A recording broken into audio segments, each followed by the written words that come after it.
The Daughter Who Came Home to Bury a Lie, a Miss Marple Case. Section 1. The Bell That Rang Too Early. The bell of St. Mary Mead had a habit of ringing at times when no one had asked it to. On the morning the story properly begins, it rang at 20 minutes past 6, and Miss Jane Marple, who was already awake and watering the geraniums on her sitting-room windowsill, paused with the little brass can suspended in mid-air. The single, unaccompanied note, clear, sober, and slightly apologetic, travelled across the wet lawns and settled in the hollows behind the vicarage. It was not the hour for matins. It was not the hour for a wedding. It was, Miss Marple thought as she set the watering can down upon its saucer, precisely the hour when someone had died, and someone else did not yet wish it to be widely known. She observed the geraniums for a moment longer. One of the blossoms, a coral red that she was rather proud of, had bowed itself against the pane, as though it too had heard the bell and disapproved of the tone. A single droplet of water hung from its lowest leaf and refused to fall. Miss Marple watched it with the patience of a woman who had long ago decided that most truths in life were a matter of waiting for something to drop. Outside, the village was still muffled in that thin September mist that softens the outlines of houses and makes the old flint walls look as if they had been drawn in pencil. The postman's bicycle whispered past on the lane. Mrs. Price Ridley's terrier gave 2 indignant barks and then thought better of it.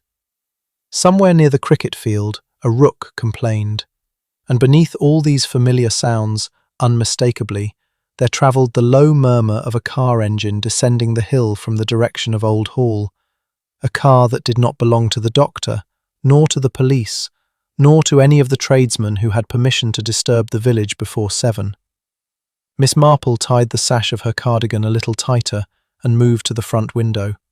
The car, dark, well kept, no crest upon its side, was drawing away from the wrought iron gates of Winterbourne House, the tallest and most reticent of the properties on the hill. She recognised the coachwork. It belonged to Mr. Ivo Kenner, the solicitor from Much Benham, whose father had drawn the wills of half the county, and whose son now drew the anxieties.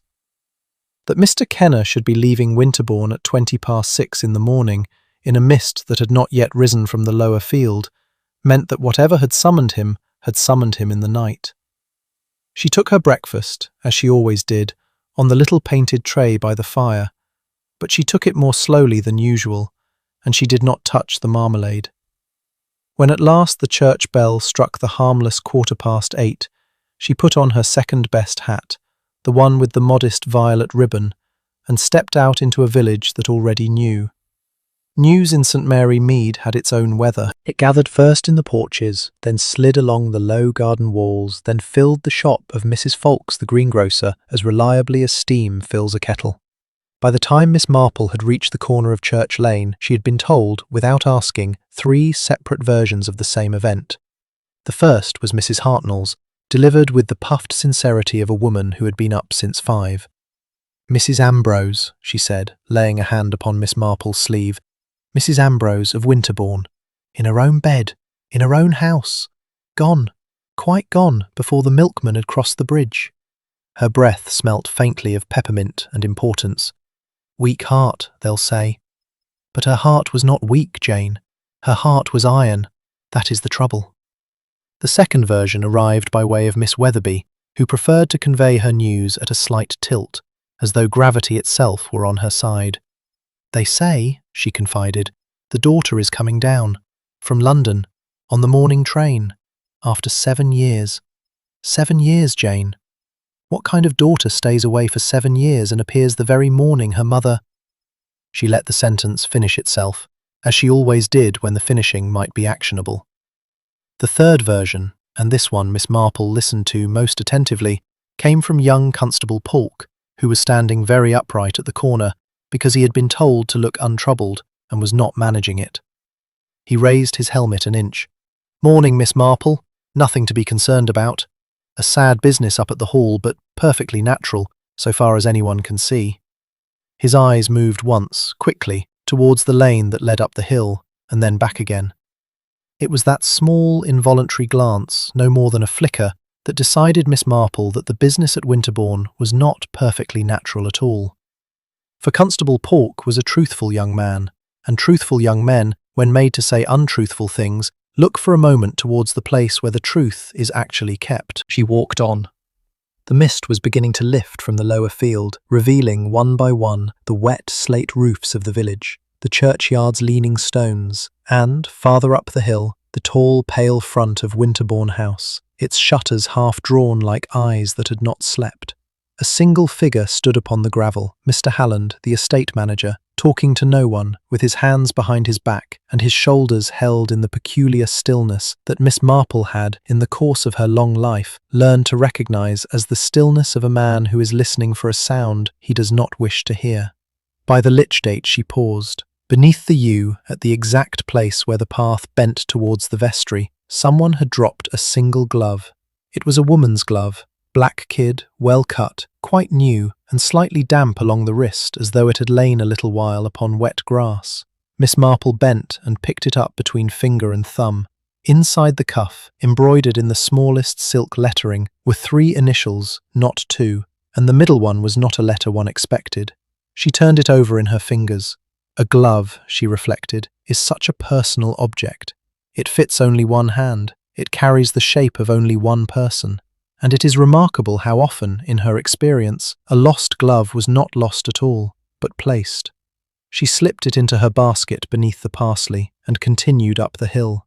At the gates of Winterbourne, Dr. Haydock's motor stood already, its bonnet still warm. Mr. Halland turned as she approached, and his face, sun-lined, steady, thoroughly countryman, did an odd, small thing. It composed itself, as though he had reached for a mask that was not quite the right size. "Miss Marple," he said, and his voice was gentle, "I'm afraid the mistress has left us." "I am so very sorry, Mr. Halland," said Miss Marple, "so very sorry indeed." She did not, however, take her eyes from his. Was she alone? He hesitated, only a fraction, but it was enough. "Quite alone," he said. "She always was." The bell of St. Mary Mead above them chose that moment to ring the half-hour, a full, patient, unambiguous note that seemed, to Miss Marple's ear, entirely different from the one at 6:20. She stood a moment longer at the gates. From an upper window a curtain moved, was held, and settled again. And in that motion, small, careful, unmistakably human, Miss Marple felt the first cold thread of the thing that would, in the days to come, wind itself the length of the village and back again, until at last it found a throat to close upon. She turned from the gates and walked without hurry down the hill. In her basket, beneath the parsley, the black kid glove lay curled like something asleep, and in her mind, unwelcome but perfectly clear, a single sentence had begun to compose itself, in the careful hand of a woman who had listened all her life to bells. The bell rang too early, and someone rang it who knew. Section 2. Tea and the Shape of a Rumour. She turned from the gates and walked without hurry down the hill, but she had not gone 20 paces before the hill itself seemed to lean towards her with its questions. The mist had drawn back from the churchyard now, leaving the wet grass polished and the stones darker than usual, and every gate she passed opened or half-opened upon a face that wished to know whether she had learned anything the face had not. Miss Hartnell was the first, of course. Miss Hartnell was always the first.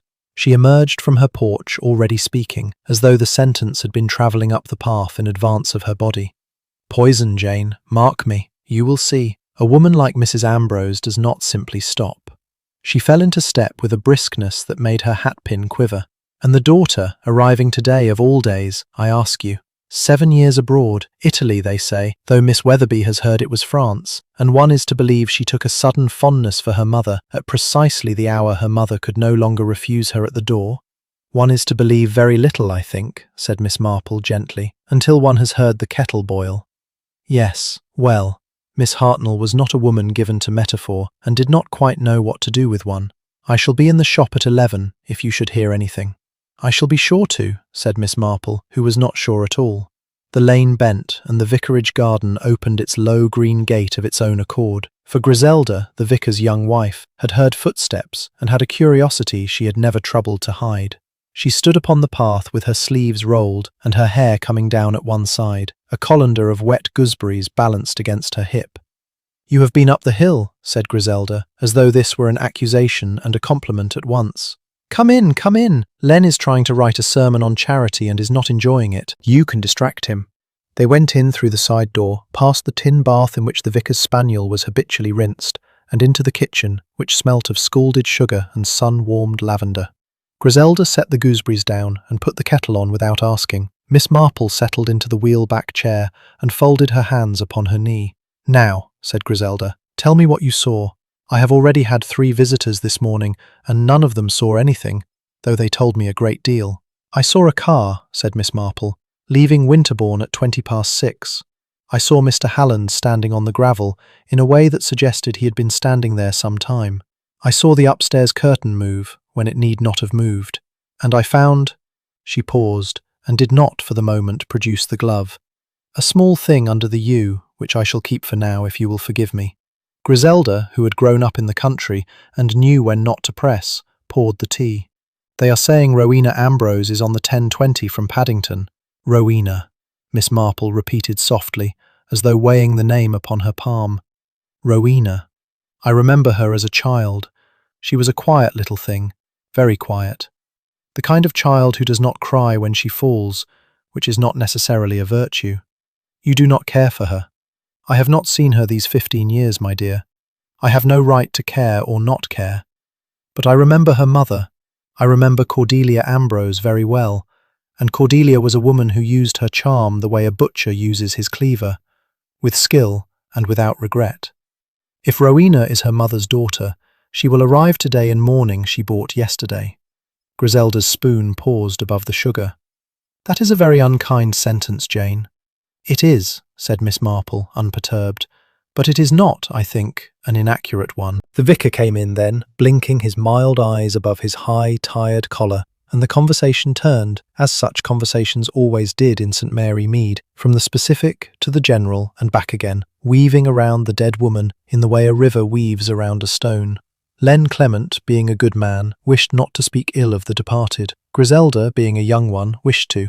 Miss Marple did neither. She listened. She learned, without seeming to ask, several things. She learned that Mrs. Ambrose had, in the last month, altered her will, though no one yet knew in whose favour. She learned that Mr. Halland, the estate manager, had refused an offer from a Salisbury firm 3 weeks before, though the salary would have doubled his own. She learned that the parlour-maid, Nell Tibbet, had been seen weeping in the kitchen garden at dusk on the previous Thursday, and that she had denied it when questioned by cook. And she learned, this from Griselda, who had it from the postmistress, who had it from the postman himself, that a letter in an unfamiliar hand had arrived at Winterbourne on Monday morning, addressed to Mrs. Ambrose, and that Mrs. Ambrose had burned it upon the drawing-room fire before luncheon, though it was a warm day, and the fire had had to be specially laid.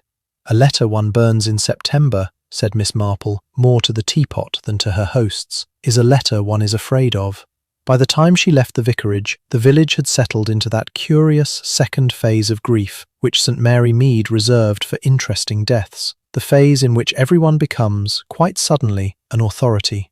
At the post office, Mrs. Truscott had a theory involving the gardener. At the greengrocer's, Mrs. Fuchs had a theory involving the doctor. At the corner of Mill Lane, Colonel Bantry, encountered by pure chance, had a theory involving nobody at all, which he delivered at length. Miss Marple accepted each theory with the same faint, courteous nod, and put them away in her mind as one puts away buttons in a tin, sorted by size and not yet by use. She was crossing the little bridge over the mill stream when she saw, coming from the opposite direction, a figure she had not expected to see so soon. Rowena Ambrose was walking down from the station on foot, though she might easily have taken a car. She carried a small overnight case in her left hand, and in her right a single white lily wrapped in tissue. She was tall, taller than Miss Marple had remembered, and thin in the way that fashionable London made women thin, and her black coat had the crisp newness of a garment bought that week. Her hair was very dark, drawn close beneath a small hat, and her face, Miss Marple noticed this with a slight, cold interest, was quite composed.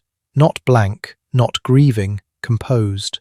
It was the composure of a woman who had rehearsed her arrival. They met upon the crown of the bridge. For a moment, neither spoke. Rowena looked at Miss Marple with the polite, distant recognition of a person who is aware that she is being observed by someone whose memory she cannot afford. "Miss Marple," she said, How kind of you to be here.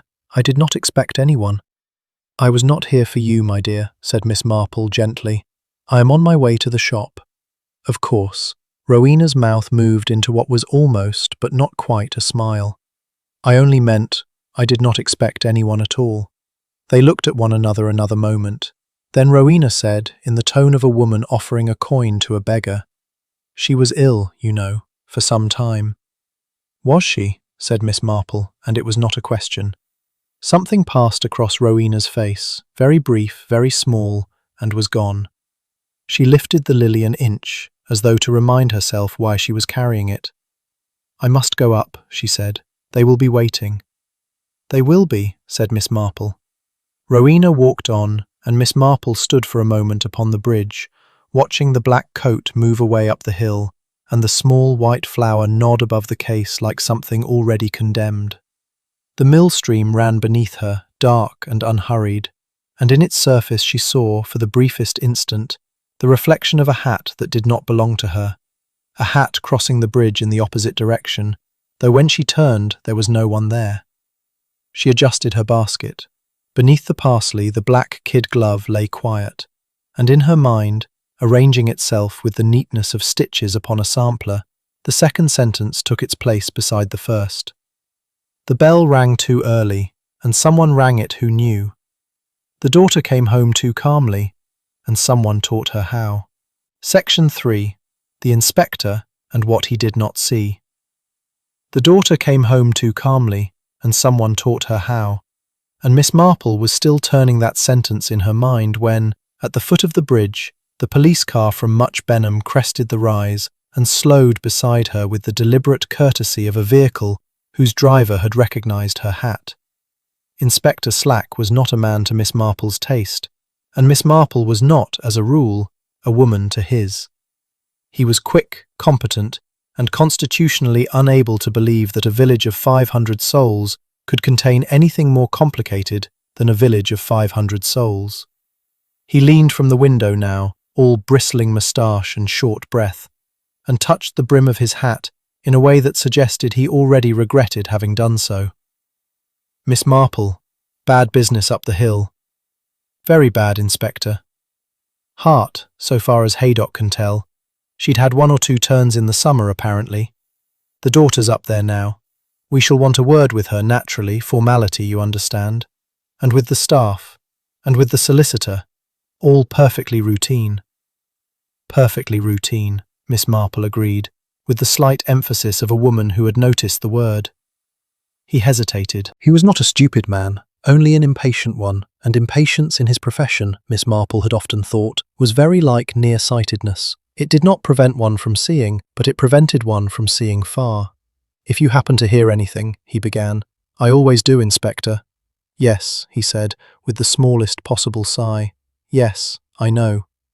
The car moved on. Miss Marple watched it climb the hill towards Winterbourne, and she thought, not unkindly, that Inspector Slack would spend the morning asking exactly the questions that a person hoping to be asked exactly those questions had prepared for.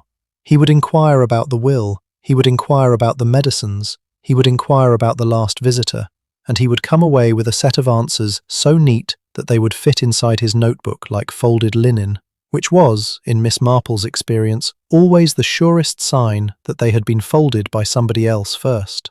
She did not follow him up the hill. Instead, she turned left, past the old horse trough, and made her way along the lower lane to the cottage of Mrs. Bantry's former parlour-maid, a small, stout woman named Ivy Trotter, who had, 3 years earlier, given a month's service at Winterbourne House before being dismissed for what she called seeing too much, and what cook up at the hall had called not minding her own beeswax. Ivy was in her back garden pegging out sheets when Miss Marple came round the corner. She had not been surprised to see her. Very little in St. Mary Mead surprised Ivy Trotter, whose face was the round, cheerful face of a woman who had long ago decided that the world was mostly wicked and one might as well hang out the washing anyway. I wondered how long you'd be, miss, said Ivy, through a peg held between her teeth. I said to my Bert this morning, when the bell went, I said, Miss Marple will be down before the kettle's off. Was I so predictable, Ivy? You was so right, miss, which is the same thing, only politer. They sat upon the small green bench by the runner beans, and Ivy talked, and Miss Marple listened. Ivy had a memory like a well-run larder, everything upon its own shelf, and nothing gone bad. She spoke of the household at Winterbourne as she had known it, of Mrs. Ambrose, who ran her staff as one runs a regiment, of Mr. Halland, the estate manager, who was a good man, miss, and don't let no one tell you otherwise, for he had that place afloat when it had every right to sink. Of the parlour-maid, Nell Tibbet, who was a sweet girl, but easy-led and easy-frighted, which is worse. Of cook, who was sound, and of a certain young man, a Mr. Peveril, or Peveril, some such, a distant cousin of the mistress by her first marriage, who had come and gone at Winterbourne in Ivy's time, with a regularity that had, in Ivy's phrase, set the linen cupboards to talking. "And the daughter?" said Miss Marple. "Rowena?" Ivy's peg stopped, halfway to a pillow slip. She set it down. "Miss Rowena," she said, "weren't there in my time. She was already gone. But I'll tell you what I did here, Miss Marple, and I'll tell it once and not again, for it isn't a nice thing." She glanced at the hedge, which contained no one, and lowered her voice as though it did. "There was a quarrel 7 years back in that drawing-room, and it weren't about money, though money was in it, as money always is. It were about a marriage.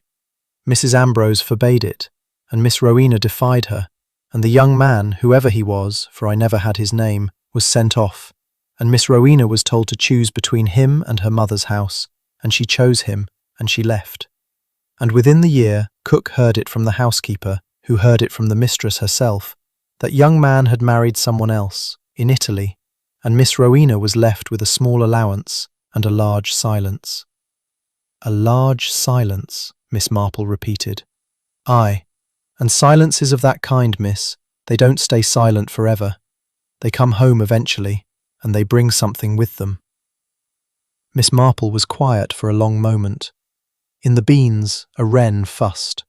Somewhere beyond the hedge, a child was calling a dog by a name the dog was ignoring. "Ivy," she said at last, "do you happen to remember, in your month at the hall, whether Mrs. Ambrose kept her medicines in her bedroom or in the small sitting-room off the landing?" Ivy considered. "The sitting-room, miss, on the second shelf of the little walnut cupboard, behind the china spaniel. The mistress didn't like a bottle in her bedroom. She said it made a room look ill." "And the cupboard, was it locked?" "No, miss, not in my time.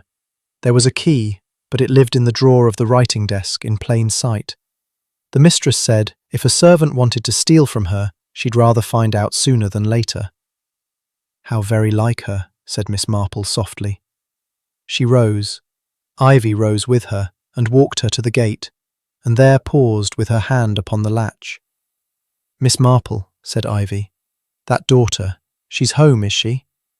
"She is home, Ivy." "Then may I say a thing, and no offence to the dead?" "You may." Ivy's round face did something Miss Marple had not seen it do before. It grew, for a moment, quite hard. "Mrs. Ambrose," said Ivy, "broke that girl once. And what a person breaks once, miss, they mostly reckon they can break twice.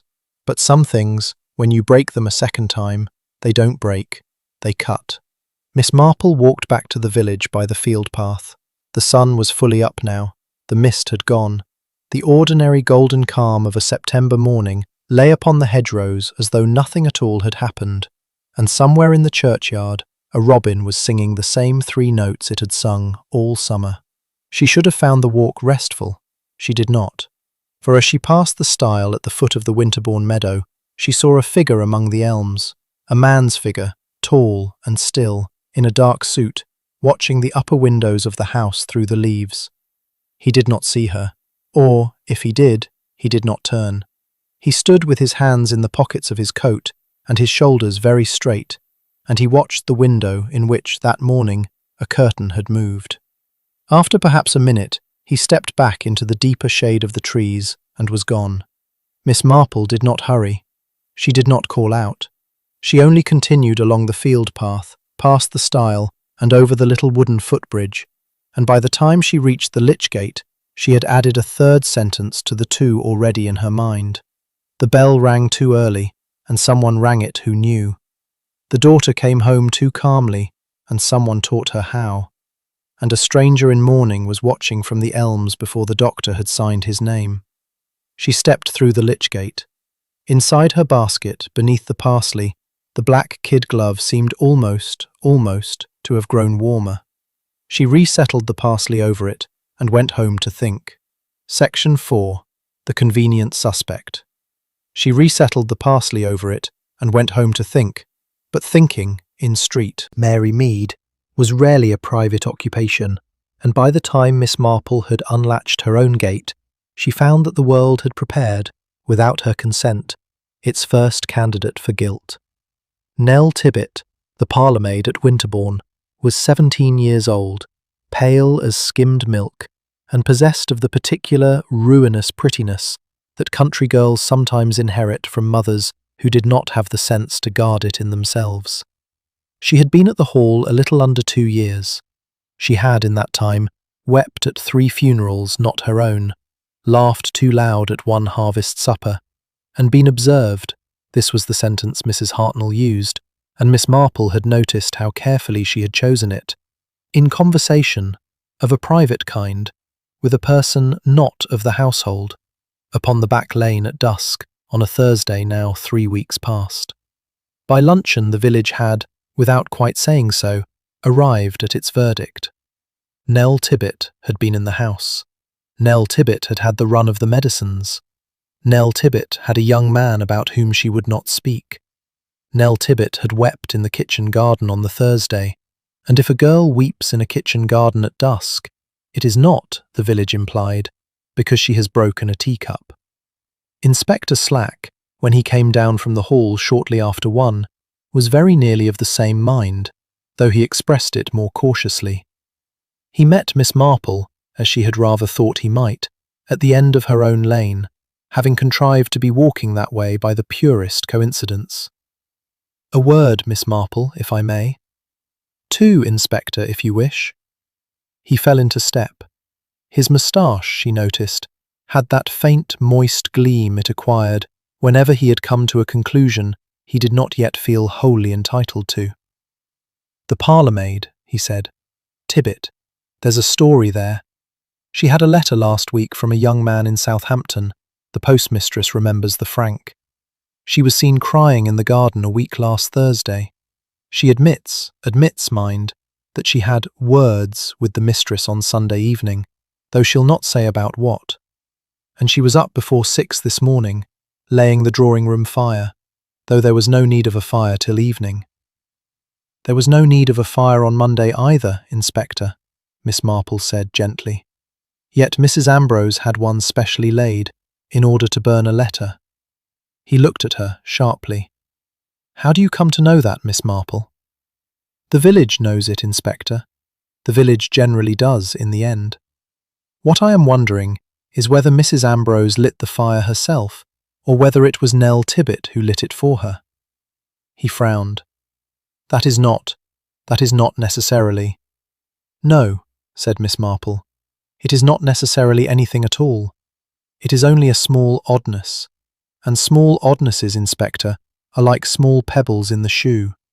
One may walk with them, but not comfortably, and not far."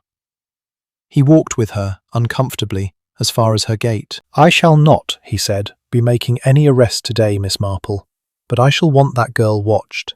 She is not telling us the whole of it." "She is not," Miss Marple agreed. "But then, Inspector, no one at Winterbourne is telling the whole of it. Not the daughter, not Mr. Halland, not, I dare say, Mrs. Ambrose herself, wherever she now is. It is not that the truth is not in that house. It is that it has been divided very carefully among several people, so that no one of them may be quite blamed for possessing it." He gave her that look which he always gave her, part exasperation, and part something else he would not, before witnesses, have called respect. "You will let me know, Miss Marple, if any of your pebbles begin to sound like stones." "I shall, Inspector. You may depend upon it." He took himself off. Miss Marple watched him go, and thought, without malice, that Inspector Slack in the field was rather like a good dog upon the wrong scent, keen, tireless, and utterly convinced. Within the hour she had contrived, for she had a talent, honed over half a century, for contriving such things without appearing to contrive them at all, an occasion to see Nell Tibbet alone. It required no more than a small errand of condolence, a jar of her own crab-apple jelly, which Mrs. Ambrose had once been kind enough to praise, and which the household, in its present sorrow, might be glad of. She carried it up to the hall by the tradesman's path, so as not to trouble the front, and asked at the back door for cook. Nell answered the door instead.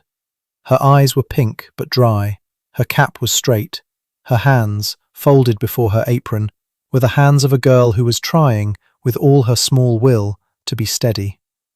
"Good afternoon, miss." "Good afternoon, Nell. I have brought a little something for cook. Would you take it in for me?" "Cook is lying down, miss. She's taken it hard."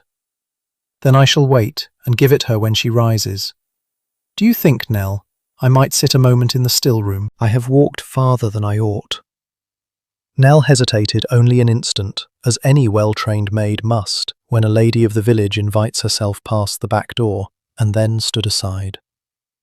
The still room was cool and smelt of dried mint and beeswax. Miss Marple sat upon the little stool by the shelf and set her basket upon her knee and said nothing at all for a full half-minute. It was Nell who broke first, as Miss Marple had known she would. "Miss?" "Yes, my dear." "They say, down in the village, they say things about me." "They say things about everyone, Nell." "But they say," the girl's voice thinned, "they say I gave the mistress something. In her tea, or in her medicine. And miss, I would never. She was hard, the mistress. She was hard as a Sunday pew, but she took me in when mother died, and I... She stopped. Her hands had begun to tremble. She pressed them flat against her apron and made them stop. "Nell," said Miss Marple, very quietly, "why were you crying in the kitchen garden a fortnight ago Thursday?" The girl's head came up.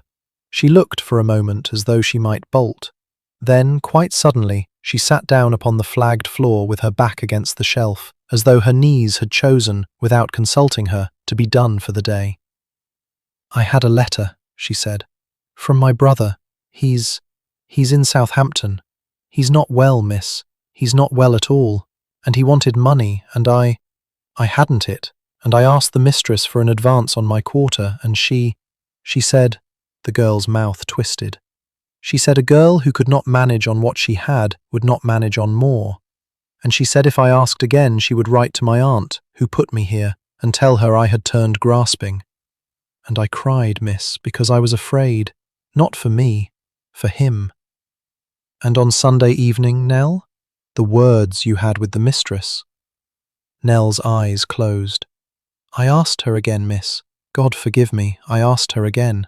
And she said, the girl swallowed.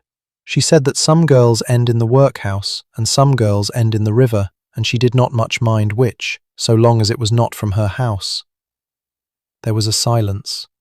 In the yard outside, a hen crossed the flags with the small, self-important tick of claws upon stone. "Nell," said Miss Marple, "listen to me carefully. Do you know what Mrs. Ambrose burned in the drawing-room fire on Monday morning?" The girl looked up. Her face, in the cool light of the still room, had gone the colour of paper. "I laid that fire, miss," she whispered. She said, "Nell, lay it well and lay it hot." And I said, "In September, ma'am?" And she said, "Yes, Nell, in September, and mind your business, and shut the door." And when I brought her the coal scuttle back at 11, the fire was near out, and there was a corner of paper in the grate that had not caught. And the girl's hand went to the pocket of her apron. "I took it, miss. God help me, I took it. Not to be wicked, only because I thought if the mistress was afraid of a letter, I would want to know of what." She drew from her apron pocket a scrap of paper, half charred, no larger than a shilling. Miss Marple took it from her with the same gentleness with which one takes a moth from a window pane. On it, in a slanting, educated hand, 3 words survived the fire. "V. She is alive." Miss Marple looked at it a long time, Then she folded it, very small, into the corner of her handkerchief, and put the handkerchief into her basket beneath the parsley, beside the black kid glove. "Nell," she said, "you will say nothing of this to anyone, not to the inspector, not to cook, not to Mr. Halland, not, above all, to Miss Rowena. Do you understand me?" "Yes, miss." "And Nell?" "Yes, miss?" "You are not the person the village thinks you are today, but you are also not yet safe. Go on being small and quiet and honest, and I shall do what I can." She rose. At the door she paused. "Nell, the bell this morning, who rang it?" Nell blinked. "Why, the sexton, miss, old Barrow. He always does." "At what hour?" "He rings the passing bell when Doctor sends word. Doctor was at the hall at 6. "So the bell," said Miss Marple, more to herself than to the girl, "was rung at 6:20 because someone had told the doctor, at some hour earlier still, that there was cause to come." "Yes, miss." "And who, Nell, telephoned the doctor?" Nell's mouth opened, then closed, then opened again. "Mr. Halland, miss, from the estate office, at V, at 6:15. 6:15, Miss Marple repeated. "And Mrs. Ambrose was found V, when?" Nell whispered. "By me, miss, when I took up her tray, at 6:30. Miss Marple did not answer. She only nodded, very slightly, and passed out through the still-room door into the yard, and out at the tradesman's gate, and down the hill. Behind her, in the small, cool room, Nell Tibbet sat upon the flags and put her face into her hands and cried, for the first time that day, without fear. And in Miss Marple's mind, as she walked, a fourth sentence took its place, and the four together began, at last, to look less like sentences than like the beginning of a knot. The bell rang too early, and someone rang it who knew. The daughter came home too calmly, and someone taught her how. A stranger in mourning watched from the elms before the doctor had signed his name, and the man who telephoned the doctor did so 3/4 of an hour before the mistress was found. Section 5. The glove beneath the U. The man who telephoned the doctor did so 3/4 of an hour before the mistress was found, and Miss Marple carried that fourth sentence, and the little half-burnt scrap of paper, and the black kid glove, down the hill and along the lane, and in at her own gate, where she set her basket upon the kitchen table, and closed the door behind her, and sat down, at last, in her own chair, to look at what she had. She spread them upon a linen tea-towel, the glove, the scrap of paper, and, because she had, since childhood, thought better with objects in front of her than with abstractions, a small enamel button, a length of black thread, and a photograph in a silver frame of her own late nephew, which she had picked up from the mantel-shelf only because the room felt, that afternoon, in need of one honest face. The glove first. It was, as she had noted at the lich gate, black kid, well cut, quite new. It had been worn once, perhaps twice. The palm was scarcely marked. The wrist showed a faint dampness that had already begun to lift as it dried. Inside the cuff, in the smallest silk lettering, were the initials R.C.A. Rowena, Cordelia, Ambrose, Cordelia. That was the odd letter, and it was odd because it was not Rowena's. It was her mother's. It was not unusual, Miss Marple reminded herself, for a daughter to be given her mother's name as a middle. It was, in the county families, rather commoner than not, and yet, the glove had been dropped, or, as Miss Marple was more and more inclined to think, placed, beneath the yew at the lich gate, in the wet grass, some time in the small hours before the morning bell. Rowena Ambrose had not, at that hour, yet arrived at the station. Rowena Ambrose had, according to her own quiet account upon the bridge, been on the 10:20 from Paddington. There were, then, 3 possibilities. Either Rowena had lied about her train and been in the village in the night, or Rowena had not dropped the glove at all, and someone else had, someone who possessed a pair of gloves marked with Rowena's initials, or something very like them. Or, and this was the possibility that made Miss Marple's fingers grow still upon the tea-towel, the initials were not Rowena's at all, but her mother's. R.C.A. was Cordelia written the other way about, in her mother's own hand, for Cordelia Ambrose's given name had been Rosamond, and she had gone as Rosamond in her girlhood before she had, upon her first marriage, exchanged it for the more theatrical Cordelia she had used ever after. Rosamond Cordelia Ambrose. Miss Marple sat very still. It had been a long time, a very long time, since she had thought of Cordelia Ambrose as Rosamond. She had in fact thought of her that way only once, some 30 years earlier, at a garden party at the vicarage, when a much older lady, now dead, had leaned across the tea and said, with the small malice of a woman who had known too much, "Of course, dear, when she was Rosamond, she was not nearly so particular. Rosamond had died, in a manner of speaking, when Cordelia had married Ambrose, and Cordelia had died, in a manner of speaking, this morning, at some hour Miss Marple could not yet fix, in her own bed. But Rosamond, if these initials meant anything at all, had left a glove beneath the U." Miss Marple turned to the scrap of paper. 3 words, "She is alive," the hand slanting, educated, unmistakably a man's, the ink, good black ink of the kind sold at the Much Benham stationer's, the paper thick, cream, of the sort one used for private letters and not for bills. She held it to the light. Along one edge, where the fire had eaten the paper, a fragment of another word survived. Evil. Not enough to make a name, enough perhaps to make half of one. Peveril, or Peveril, the distant cousin, the young man Ivy Trotter had spoken of, the one whose visits had set the linen cupboards to talking 7 years and more ago. Miss Marple laid the scrap beside the glove and looked at the two together, and for the first time that morning felt something cold move along her forearms, the small, familiar chill that was, in her, the equivalent of a bloodhound's raised hackle. For a picture had begun to compose itself in her mind. It was not yet a whole picture. It was more in the nature of the first pencil strokes upon a good sheet of paper. A curve here, a line there, and, at the centre, a shape not yet named, but already the shape of a woman. 2 women. She rose. She wrapped the glove in a clean napkin, the scrap of paper in another, and put them both in the little japanned box in which she kept her recipes, and, from time to time, other things that required a lock. She turned the key. She put the key in the china jug on the dresser, which was the last place any thief would look, because it was the first. Then she put on her hat again, and her second-best coat, and went out.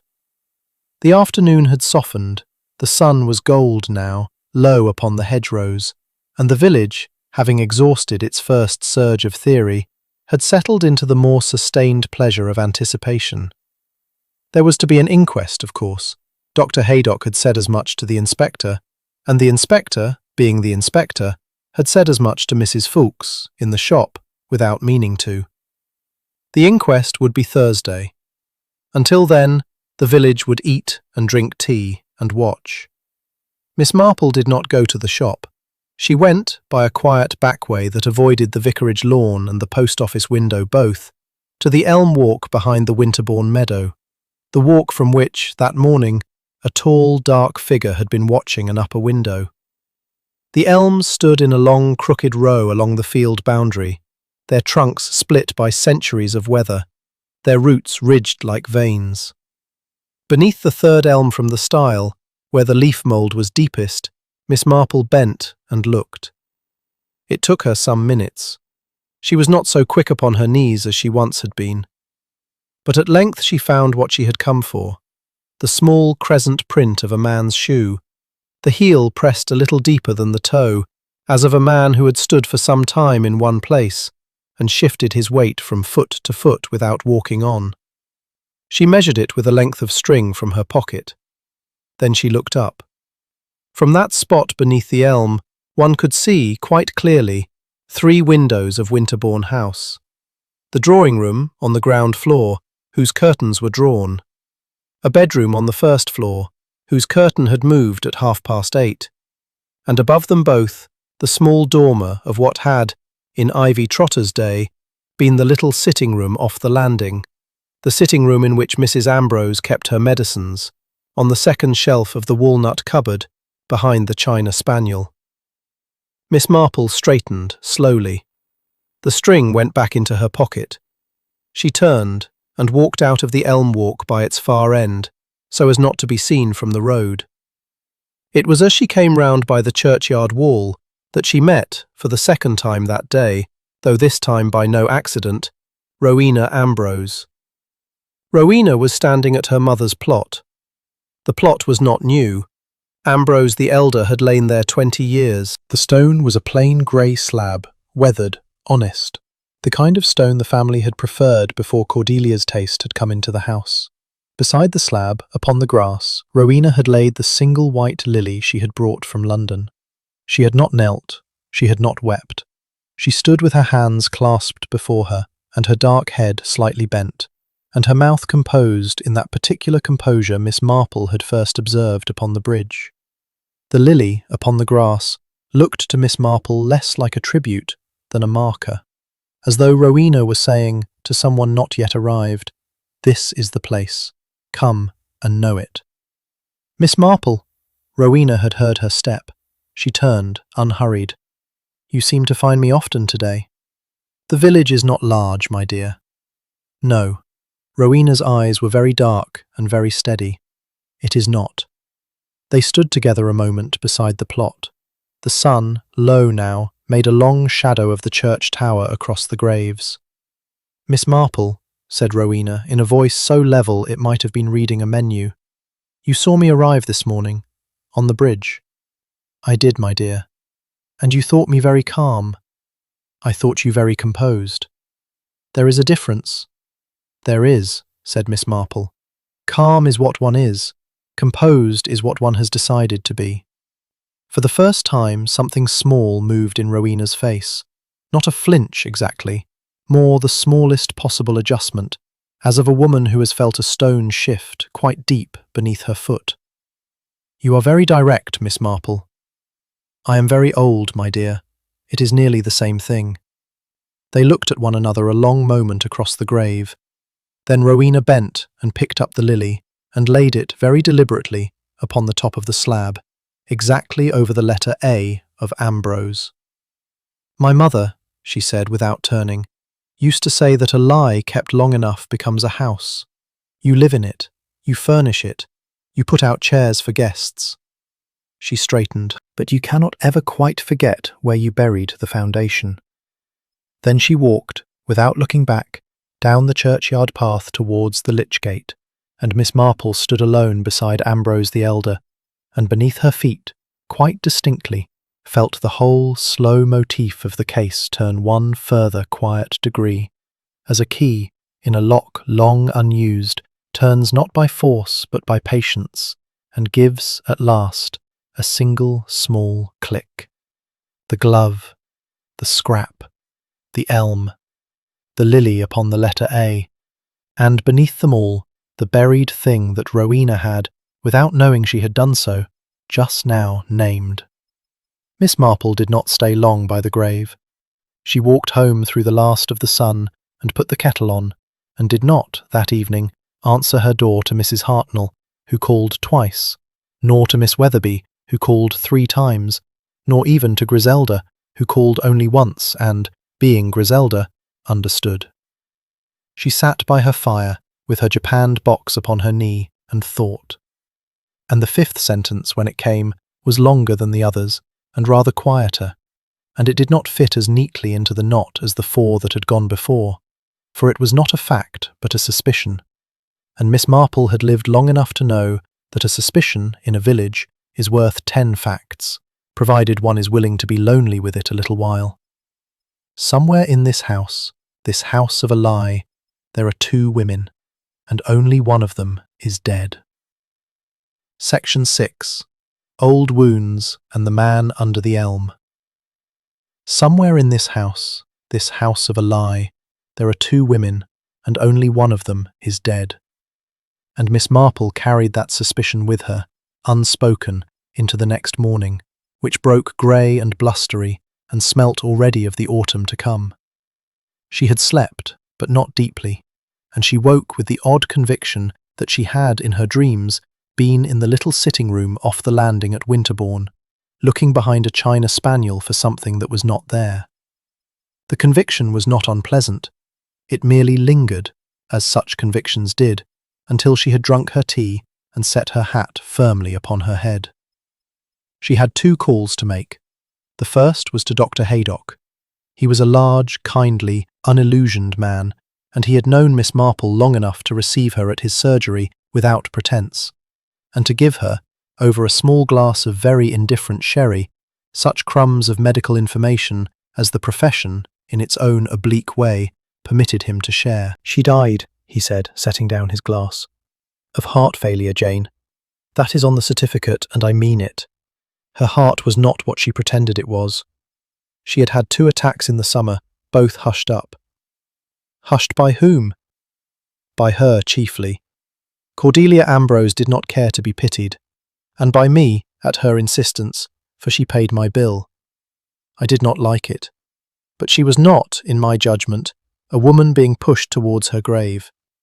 She was a woman who had been walking towards it for some time, upright and looking straight ahead. Could she have been helped along, Robert? He looked at her steadily. With her heart, Jane, one need not have helped very much. A shock would have done it. A quarrel, well-timed.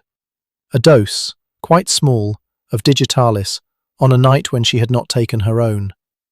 I am not a fool. I looked. There was nothing in that room. The glass by her bed held water, and only water. The bottle in the cupboard was 3/4 full, and the level exactly where I had last seen it. And her body, I am telling you what I would tell no one else but you. Her body bore no mark, no odd colour, no smell, no thing at all inconsistent with the death I have signed for. And yet. He sighed. He looked for a moment very tired. And yet, Jane, I have known that woman 30 years, and when I stood by her bed this morning I did not feel, as I have felt in every honest death I have ever attended, that a life had ended. I felt, I do not know how to say it, I felt that a curtain had been drawn. A curtain, said Miss Marple very softly, is what people draw when they wish not to be seen. He looked at her a long moment. Then he refilled her glass without asking and said, "You will let me know, Jane, if I am to be ashamed of my certificate." "You will not be ashamed of it, Robert. You have written it as you were meant to write it. That is not the same thing." She left the surgery and walked in the freshening wind up the lane towards Winterbourne. She did not intend to go to the house itself. She intended, this time, to go to the estate office, a low white building set apart from the hall in a garden of its own, where Mr. Halland kept his ledgers, and where at this hour of a working morning he would be. She knew Halland only slightly. He was a man of about 50, weather-brown, spare, courteous, of the kind of country stock that had once, in an earlier generation, been the family's tenants, and had, in this one, risen, quite deservedly, to manage what its ancestors had ploughed. He came to the door himself, in his shirt-sleeves, with a pen still in his hand and a smudge of blue ink upon his forefinger. Miss Marple, his eyes registered her, took a small, careful inventory of her presence at his door, and cleared. "Come in. You'll take some tea?" "No, of course you have had tea. Sit, at least." The office was in perfect order. A large ledger lay open upon the table. Rain had begun to spot the window. "Mr. Halland," said Miss Marple when they were both seated, "I shall not detain you. I have only one question, and I ask it because I think that you, of all the people about that house, will answer it honestly." He inclined his head. "At 5:45 yesterday morning," said Miss Marple, "you telephoned Dr. Haydock from this office. Nell Tibbet has told me so. She discovered the mistress at 6:30. I should very much like to know, Mr. Halland, what led you to telephone the doctor 45 minutes before Mrs. Ambrose was found." His face did not move, but something behind his face did, some inner adjustment, quick and small, of a man who had, until this moment, still permitted himself the hope that this question would not be asked. He was silent a long moment. He set his pen down. He looked at the ink upon his finger as though it were an old injury. When he spoke, his voice was so level that Miss Marple knew at once that he had rehearsed the answer, though he had not, until this moment, rehearsed it aloud. "Because," he said, "the mistress had rung her bell in the night, at 3, and asked me, Miss Marple, personally, from her bed, to come to her at first light, and not before. She said she was unwell. She said she wished no fuss, and no doctor summoned in the night, but that if I found her in the morning still as she was, I was to telephone Haydock before the household was up, and bring him myself, and not by way of the front. She said," his voice thinned for the first time, "she said she did not wish her daughter, when she arrived, to be met at the door by an ambulance." "Her daughter," Miss Marple repeated very quietly, "whose arrival she was expecting." Whose arrival, said Halland, and now he looked at Miss Marple full in the face. She had, 3 days before, arranged. There was a silence, in which the rain grew louder on the window. Mrs. Ambrose, said Miss Marple, had written to Rowena. Mrs. Ambrose, said Halland, had written to Rowena a week ago. I posted the letter myself. I do not know what it said, but it brought Rowena home, and it brought her home upon a morning her mother had chosen, and it brought her home to a house in which her mother knew, Miss Marple, knew she might not be alive to meet her. Miss Marple did not for a moment speak. She was, in that moment, rearranging the 4 sentences in her mind, and finding that they would not, quite, sit as they had sat before. For if Mrs. Ambrose had summoned her daughter deliberately upon the day of her death, if she had, in effect, appointed the hour, then the calm of Rowena upon the bridge was not the calm of a woman who had been sent for by tragedy, but the calm of a woman who had been sent for by design. And the letter burned in the drawing-room fire on Monday, the letter of which 3 words had survived, was not a threat received by the mother. It was a threat received about the daughter. She is alive. Mr. Halland, said Miss Marple at last. Yesterday evening, no, the evening before, a man stood beneath the 3rd elm in the elm walk and watched the upper windows of the house for something above a quarter of an hour. He wore a dark suit. He did not come to the door. Do you know who he was? Halland's jaw tightened. Yes, he said. I know who he was. Will you tell me? He rose. He walked to the window. He stood a moment looking out at the rain upon the lawn. When he turned, his face was the face of a man who has, at last, decided that a silence long kept is a silence no longer worth its price. His name is Julian Peveril, he said. He is a distant cousin of the mistress by her first marriage. He was in this house often, 7 and 8 years ago. He was at that time engaged, privately, without the mistress's knowledge, to Miss Rowena. And the mistress discovered it. The mistress discovered it.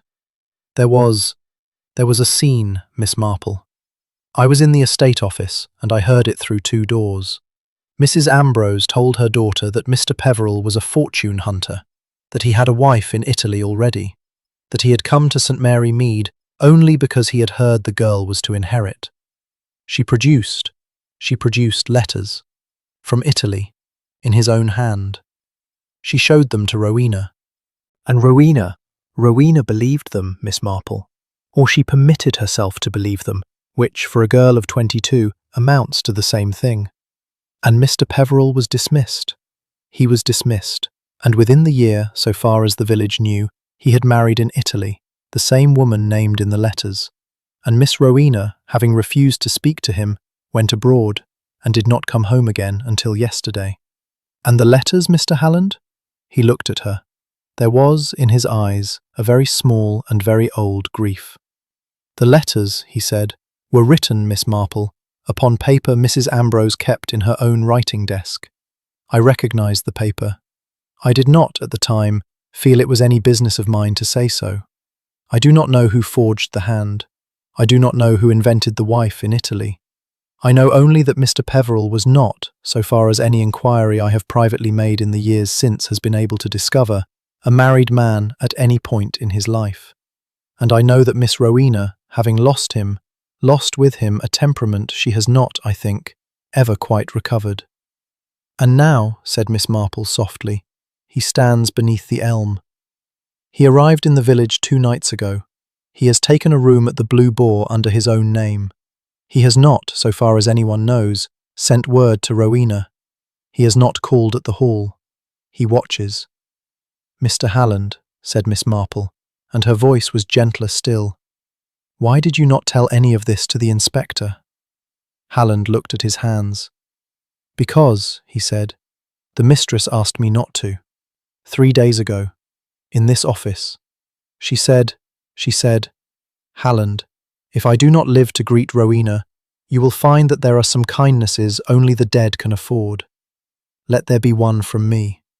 And I promised, and I have kept the promise until this hour, Miss Marple, because you asked me a plain question, and because you already knew the answer, though not yet in words. Miss Marple sat very still, Outside, the rain slackened. "Mr. Halland," she said at last, "I think, before this week is out, we shall have need of each other again. Will you come to me when I send word?" "I shall come, Miss Marple." "Thank you." She rose. At the door she paused and turned. "Mr. Halland, one further thing. In her last months, did Mrs. Ambrose ever, in your hearing, speak of a person she called Rosamond?" He looked at her sharply. "Only once," he said. "A month ago. She was standing at that window. She said, without looking round, 'Halland, if a letter comes for Rosamond, you will bring it to me first, to no one else. Do you understand?' I said I did. No such letter ever came. I do not know who Rosamond is. I have never asked." "You have never needed to," said Miss Marple gently. "But I think, Mr. Halland, we shall find that Rosamond was in this house all along." She walked home in the thinning rain, and as she walked, the whole quiet motif of the case at last began to move together in her mind. The bell, the glove, the elm, the lily upon the letter A, the burned scrap of paper, the summoned daughter, the forged letters of long ago, the man beneath the tree, began to move together not as a puzzle but, more terribly, as a piece of music, in which every note had been struck long before Miss Marple had come to hear it, and only the final chord, still held in some listening throat, had yet to fall. Section 7. The Second Bell. And only the final chord, still held in some listening throat, had yet to fall, and it fell, as such chords do in villages, at the least convenient hour. It fell at 9:30 that evening, when Miss Marple had already changed into her house shoes and was sitting by her fire with her knitting, a small, uncomplicated square of grey wool that she was making for no one in particular, because it steadied her hands. The wind had risen. The rain, which had cleared in the afternoon, had returned upon a squall from the west, and the leaded panes of her sitting-room shook against their casements in short, apologetic gusts. She heard the bell before she heard the running feet. It was not, this time, the passing bell. It was the sharp, urgent, three-tug summons that the sexton used for fire, or for accident, or very rarely for the doctor, when the doctor's own bell would not carry. It rang 3 times, paused, rang 3 times again, and stopped. Miss Marple set down her needles. She listened. The running feet came a moment later, boots upon the wet path, and a voice calling her name. It was young Constable Polk. His helmet was crooked. His face, when she opened the door, had the wet whiteness of a boy who has run in wind. "Miss Marple, I'm sent. Doctor said to fetch you. Up at the Blue Boar, Mr. Peveril." "Take a breath, Constable." He took one. It shook. "Mr. Peveril has been found in his room, miss. On the floor. Doctor's with him. He's alive. He's alive, miss, but he's not right. There's a bottle and a letter, and Doctor said before anyone else went in to fetch you." "Then let us go, Constable Palk." She took her coat and her stick, and Gare, because she had, in all her long life, never been late to a summons of this kind, a small, clean handkerchief folded flat in her pocket. They went out into the wind. The Blue Boar stood at the far end of the village, where the road curved down towards the Much Benham turning. It was a low, half-timbered inn, with 2 guest rooms above the parlour, and a landlady, Mrs. Skerritt, who kept her rooms so clean that the rare use of them by a stranger felt to her always a kind of personal untidiness. She stood now upon her doorstep, wringing her apron. "Miss Marple, thank God, thank God! The inspector is not here yet. Doctor said not to send till you'd been." "Quite right, Mrs. Skerritt. Where is Mr. Peveril?" "Up, miss. Room 2. Doctor's with him. He hasn't spoken." They went up the narrow stair. The door of room 2 stood ajar. Dr. Haydock, in his shirt-sleeves, was kneeling beside the bed. Upon the bed lay a man of perhaps 40, thin, dark-haired, unshaven. His face, in the low light of the oil lamp, had the greenish pallor of the badly poisoned but not yet lost. His breathing was shallow but even. His eyelids fluttered without opening. "He will live," said Haydock, without looking up. "He took less than he meant to, or the wrong thing, or both. Come in, Jane. Shut the door." She came in. She shut the door. Upon the small deal table beside the bed stood a bottle, a plain apothecary's bottle, of the sort sold in Much Benham, its label torn, and a glass tumbler, empty, with a faint whitish film about the rim. Beside them, folded once, lay a sheet of cream-coloured paper. It was the same cream-coloured paper Miss Marple saw at a glance as had, on Monday morning, fed the drawing-room fire at Winterbourne. She did not at first touch it. She looked instead at the room. The bed was tumbled but not fought in. The window was closed and latched. The wardrobe stood ajar. Within it, one dark suit, one clean shirt, and a small leather bag unlocked. On the washstand, a razor, dry, unused this evening. On the floor by the bed, the man's shoes, side by side, as though he had, before lying down, made a last effort to be tidy. "Robert," she said softly, "the bottle." "Chloral," said Haydock, "or something very like it. Sold, I should imagine, at Pether's in Much Benham within the last 3 days.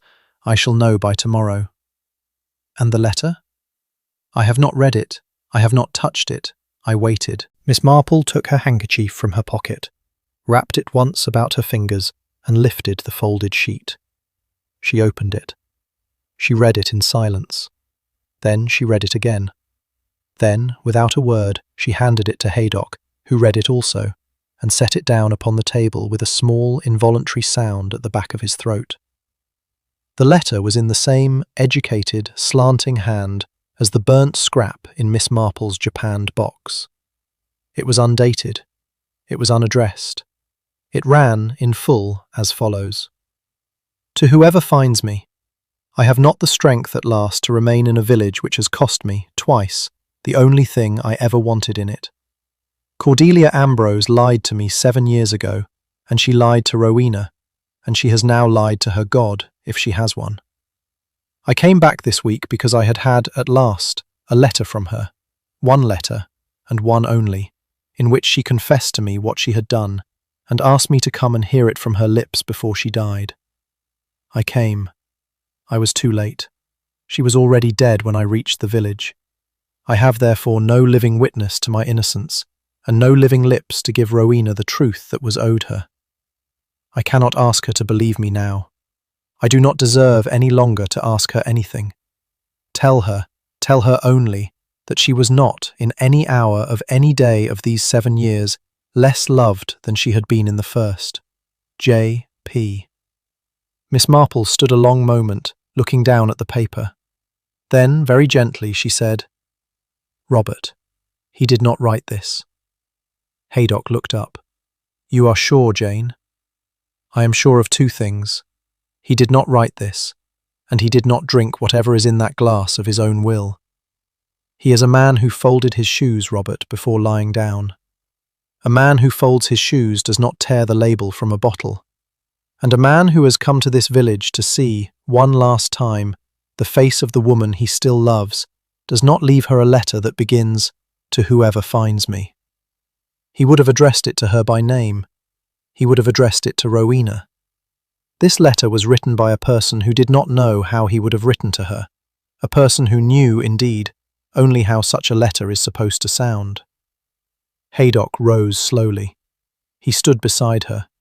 He looked at the man upon the bed. "Then someone," he said, "came to this room tonight and put chloral in his glass, and left this letter on his table, and closed the door behind them. Someone did.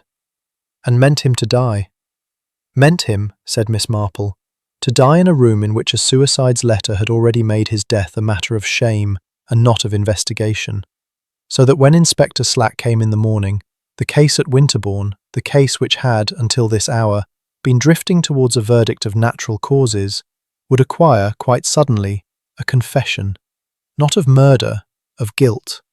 And the guilt would be Mr. Peveril's, and the village would say, as villages do, that he had killed himself for what he had done years ago, and Cordelia Ambrose would lie in her grave a wronged woman, and the story would end. But he did not die.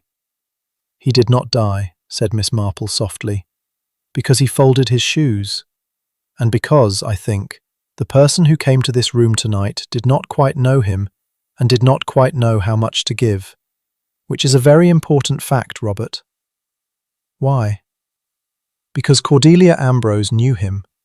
Cordelia Ambrose knew, 7 years ago, exactly how much of a lie a young man could be made to swallow. Cordelia Ambrose, had she been the one to visit this room tonight, would not have miscalculated the dose. Haydock stared at her. Jane, Cordelia Ambrose is dead. Cordelia Ambrose, said Miss Marple, is buried tomorrow. That is a different sentence, Robert, and I ask you to notice the difference. There was a silence. In the bed, the man breathed, in and out, in and out. At length Haydock said very slowly, Jane, what are you telling me? She did not answer at once.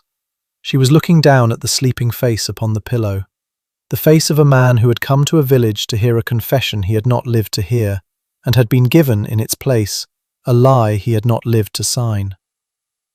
I am telling you, Robert, she said at last, that there is a person in this parish who tonight has done what Cordelia Ambrose did 7 years ago, has forged a hand and staged a truth, and counted upon the village to believe it, because the village always has. I am telling you that this person made one small mistake tonight, and would have made none had she been the woman I once knew. And I am telling you that when Mr. Peveril wakes, as, please God, he shall, he will be able to tell us, if we are gentle with him, which of the 2 women he saw in the drawing-room of Winterbourne House when he called there, uninvited, at some hour last night. 2 women, Jane?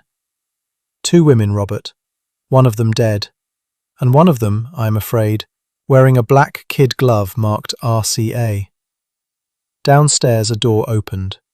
Boots came upon the stair, the heavy, official, no-nonsense boots of Inspector Slack, who had at last been sent for, and who was, in the world's usual way, arriving too late to help, and too soon to be told anything but the smallest possible part of the truth. Miss Marple folded the letter, wrapped it in her handkerchief, and put it in her pocket. Robert, she said very quietly, say nothing yet of what we have said. Let the inspector see the bottle and the letter. Let him think it a suicide, prevented. It will do Mr. Peveril no harm, and it will do the person who came here tonight, the person who is now, I should imagine, sitting quite still in a certain drawing-room upon the hill, listening for a bell that has not come, a great deal of good. For that person will, by tomorrow morning, be certain of a story that is not true, and will act upon it, and a person acting upon a story not true is, in my experience, Robert, the easiest kind of person in the world to catch. The boots reached the landing, the door opened, Inspector Slack came in, and behind him the wind, and behind the wind, unseen, the last low reverberation of the second bell of St. Mary Mead, the bell that had not, this time, rung for the person for whom it had been meant. Section 8. A cup of tea and a small kindness. The bell that had not, this time, rung for the person for whom it had been meant, and by the time the church clock struck 11 that night, Inspector Slack had come and gone. Mr. Peveril was sleeping the deeper, safer sleep of a man past his crisis. Dr. Haydock had taken up watch beside him with a book he did not intend to read, and Miss Marple was walking home along the wet lane with her stick in one hand and, in her mind, an appointment for the morning that no one but herself yet knew of. She did not sleep much that night either. She sat, from midnight until nearly 2, at her writing desk, with a single candle for company, and wrote out, in her small, neat hand, on the back of an old parish notice, the list of small things she had gathered in the 2 days since the bell had first sounded. She wrote them, not to remember them, for she remembered them very well, but to see them in one place, and to see, above all, which of them did not yet touch any of the others. There were, she found, only 2 such. The fact that Rowena had walked from the station rather than take a car, and the fact that the letter, forged in Mr. Peveril's hand, had begun with the words, "To whoever finds me." She looked at these 2 facts a long time. She wrote against the first, in the margin, because someone else was already up at the house before her. And she wrote against the second, in the margin, because the person who wrote it did not know he called her Rowena, and never anything else. She blew out the candle. She went to bed. She slept, at last, in the way old women sleep, thinly and near the surface, and with a part of her mind still upon the latch. The morning of the inquest broke bright and cold, in the manner of certain September mornings that seemed to have been chosen by some considerate hand, for the purpose of hearing bad news. The village had risen early. Black hats and black armbands had come out of drawers where they had lain since last Christmas. The Blue Boar had a policeman upon its doorstep, though no one, in the village's official version of the previous night, had been told exactly why. Miss Marple did not go to the inquest. It was to be held at 11 in the parish hall, and it was to return, for so Dr. Haydock had privately warned her at 7, over the fence, a verdict of natural causes. Cordelia Ambrose was to be buried that afternoon in the churchyard, beside her husband, with the full and unquestioning consent of the county. Miss Marple, instead, sent a note. She wrote it in her sitting room at 9 o'clock, upon a small square of good writing paper, in ink so pale that a stranger might have taken it for the ink of an old woman whose hand was failing. It was not. It was ink she had chosen for the exact tone of what she wished to say. The note read, "My dear Rowena, forgive an old neighbour's presumption. I have some small thing of your mother's which I would very much wish to return to you privately before the burial. Would you come to me at 10:30? I shall have the kettle on. Yours, in kindest sympathy, Jane Marple." She sent it up to Winterbourne by the smallest of the village boys, with sixpence and instructions to wait for no answer. Rowena Ambrose came at 29 minutes past 10. She came alone. She wore her black coat, freshly brushed, and a small hat that Miss Marple recognised as a hat one bought in Bond Street for the day one intended to be looked at. She was, Miss Marple noted this at once, at the gate, composed. The composure had, if anything, deepened overnight. The composure of a woman who had, in the small hours, learned that a certain letter had been found in a certain room, and had permitted herself, for the first time in 7 years, the small, warm sensation of an old grievance about to be, at last, honourably closed. "Miss Marple, you are very kind. Come in, my dear, the kettle is boiling." They sat, as Miss Marple had known they would sit, in the parlour, on either side of the little round table by the window. Miss Marple poured the tea herself. She used her best cups, the ones with the small blue forget-me-nots, because she had learned, long ago, that the objects a person notices first about a room are the objects they will later remember when they wish to reconstruct that room in their mind, and she wished Rowena Ambrose to remember the forget-me-nots. They spoke, for perhaps 3 minutes, of nothing at all, of the weather, of the vicar's spaniel, of the difficulty of finding decent black shoes at short notice. Rowena drank her tea. Her hand was steady. Her eyes met Miss Marple's with the polite, level attention of a woman who has decided that this old lady is either sentimental or slightly foolish, and that in either case the visit will be brief. At the end of the 3rd minute, Miss Marple set down her cup. "Rowena, my dear, the thing I wished to return to you." "Yes, Miss Marple?" Miss Marple rose. She went to the dresser. She unlocked, with the little brass key from the china jug, the japanned box. She opened it. She took out the black kid glove. She carried it back to the table. She laid it, without haste, upon the linen cloth between them, palm upwards, so that the small silk lettering along the wrist was visible. She sat down. She said nothing. For perhaps 3 seconds, Rowena Ambrose did not move. Then she looked at the glove. Then she looked at Miss Marple. Then she said, in a voice quite level, "Where did you find it, Miss Marple?" "Beneath the yew," said Miss Marple. "At the Lich Gate, yesterday morning, before the sexton had rung the bell." There was a long silence. Rowena's eyes went back to the glove. She looked at it for a considering moment, as at an object she was seeing for the first time. Then she reached out, very slowly, very deliberately, and turned back the cuff, and looked, in her turn, at the initials. And it was there, in that small motion, that Miss Marple saw the thing she had come to see. For Rowena had turned the cuff, not with the surprise of a woman recognising her own glove, and not with the guilt of a woman recognising a glove she had dropped, but with the slight, precise, half-scholarly curiosity of a woman reading initials in order to be sure whose they were. She read them. Her mouth moved, once, the smallest possible movement, and Miss Marple saw, quite clearly, the shape of a single word that Rowena had not, quite, spoken aloud. The word was mother. Rowena's hand withdrew, her eyes lifted, and in them, for one unguarded instant, there was not composure at all, but a bright, level, controlled satisfaction. The satisfaction of a young woman who has, in this room, in this house, upon this morning, just been given, quite freely, by an old neighbour of no consequence, the last small piece of evidence she had feared she might have to go looking for. Then the composure came back. It came back beautifully. "How very kind of you, Miss Marple. Yes, that is my mother's glove. She had a pair of them made for herself in the spring. She was still, at 70, in the habit of buying gloves in Bond Street, though her hands were no longer what they had been. She must have dropped it, poor darling, when she went to the church last Sunday. I shall keep it, of course, thank you."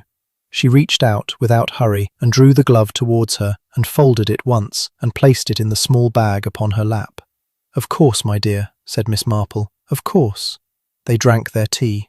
Rowena's hand again was steady, Miss Marple's too.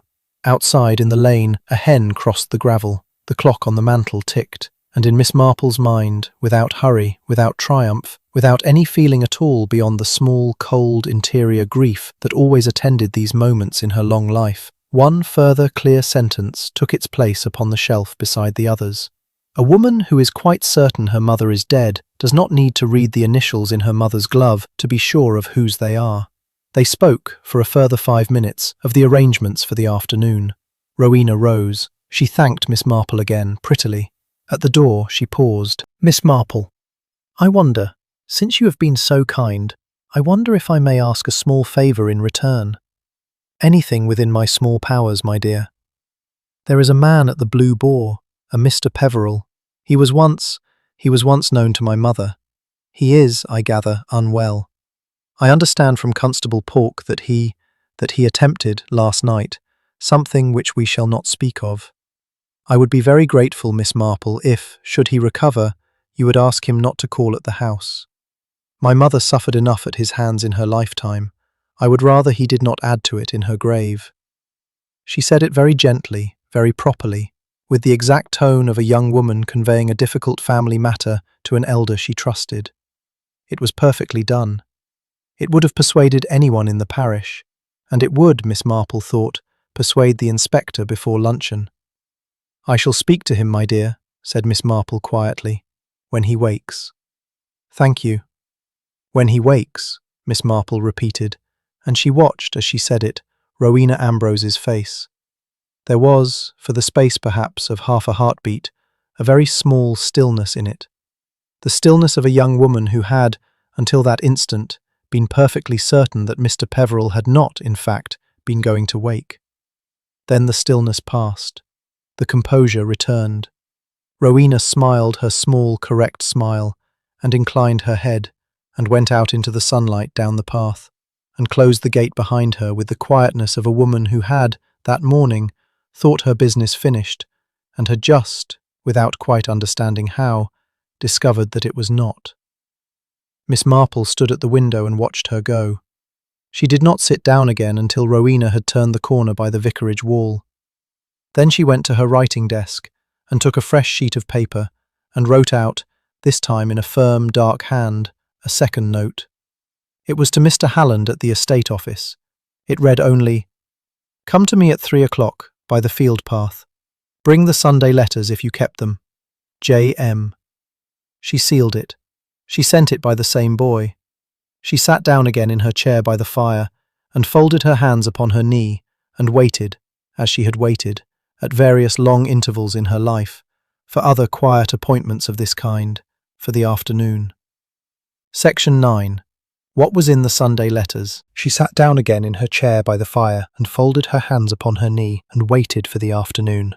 And the afternoon, when it came, brought with it the low bell of the funeral and the crunch of gravel under polished boots, and the whole of St. Mary Mead moving, in its slow, honest black, down Church Lane and up the churchyard path and back again, in an act of collective attention which the true story of Cordelia Ambrose did not, at that hour, in any way deserve, but which the village owed to itself. Miss Marple went to the service. It would have been remarked upon had she not. She stood in her usual pew and sang, in her thin, true voice, the hymns Cordelia Ambrose had chosen for herself 2 years earlier, a choice which had, at the time, seemed to the vicar a little theatrical, and which now, in retrospect, seemed to Miss Marple almost businesslike. She watched Rowena at the front of the church, standing very straight, her gloved hands folded, her face perfectly still. She watched Mr. Halland at the back, in the estate manager's usual place, his eyes upon the floor. She watched Nell Tibbet in the servants' pew, red-eyed and small. She watched Inspector Slack, who had thought it his duty to attend, standing at the door with his hat in both hands and the small, satisfied air of a man whose case had, that morning, been closed by a jury of the county's soundest gentlemen. She watched, too, the empty place in the back pew where Julian Peveril would, 3 days earlier, have sat had he been welcome, and she thought that a village funeral, like a village drawing-room, was chiefly interesting for who was not in it. She did not go to the grave. She walked home by the field path and put on the kettle again and set out 3 cups, for she was expecting more than one visitor at 3 and sat down to wait. Mr. Halland was the first. He came in by the back way, as she had asked, with a flat brown envelope tucked beneath his arm and an expression on his weather-brown face which she had not seen there before, the expression of a countryman who had, at long last, been permitted to speak. "The Sunday letters, Miss Marple. You kept them." "I kept them." He set the envelope upon the table. He did not open it. He waited. "Mr. Halland," said Miss Marple gently, "I shall tell you first what I think, and then you shall tell me whether the letters agree." He inclined his head. 7 years ago," said Miss Marple, "Mrs. Ambrose forged, upon paper from her own desk, a set of letters in Mr. Peveril's hand, purporting to show a wife in Italy. She showed them to Rowena. Rowena, being 22 and, as your ledger will not have recorded, but as I know from other sources, desperately in love, believed them. She left the village. She did not, for 7 years, come home." "That is so." "A month ago, perhaps 2, Mrs. Ambrose, whose heart was worse than she permitted the doctor to say, wrote at last to Mr. Peveril in his own name, at his own address, and told him what she had done. She did not, I think, tell him from remorse. She told him because she had begun to be afraid. She had begun to think that she might die before her daughter came home, and that if she did, the daughter she had shaped, over 7 years of silence and small allowances, might come home to a house which held only servants and lawyers and secrets she could no longer be trusted not to disturb. She wanted, in short, Mr. Peveril to be nearby when she died, not to comfort her, to be there, to be a witness. A witness to what, Miss Marple? To Rowena. He looked at her a long moment. "Go on," he said quietly. "She wrote also, a week ago, to Rowena, and told her, without giving her the reason, to come home upon this particular day. Rowena came. Between the 2 letters, his and hers, Mrs. Ambrose then, 3 or 4 days before her death, did one further thing, which was rash of her, and which was, I think, the thing that killed her. She wrote to a person she called Rosamond." Halland went very still. "Rosamond?" "Rosamond," said Miss Marple. "It was her own girl name, Mr. Halland. It was also, I have only this morning had it confirmed by an old friend of mine in Bournemouth, who knew the family before it was a family, the name of a woman she had once been very close to, and for whom, over these last 2 years, she had had how shall I put it, a private correspondence, which she conducted through your office, and which she did not wish her daughter to know of."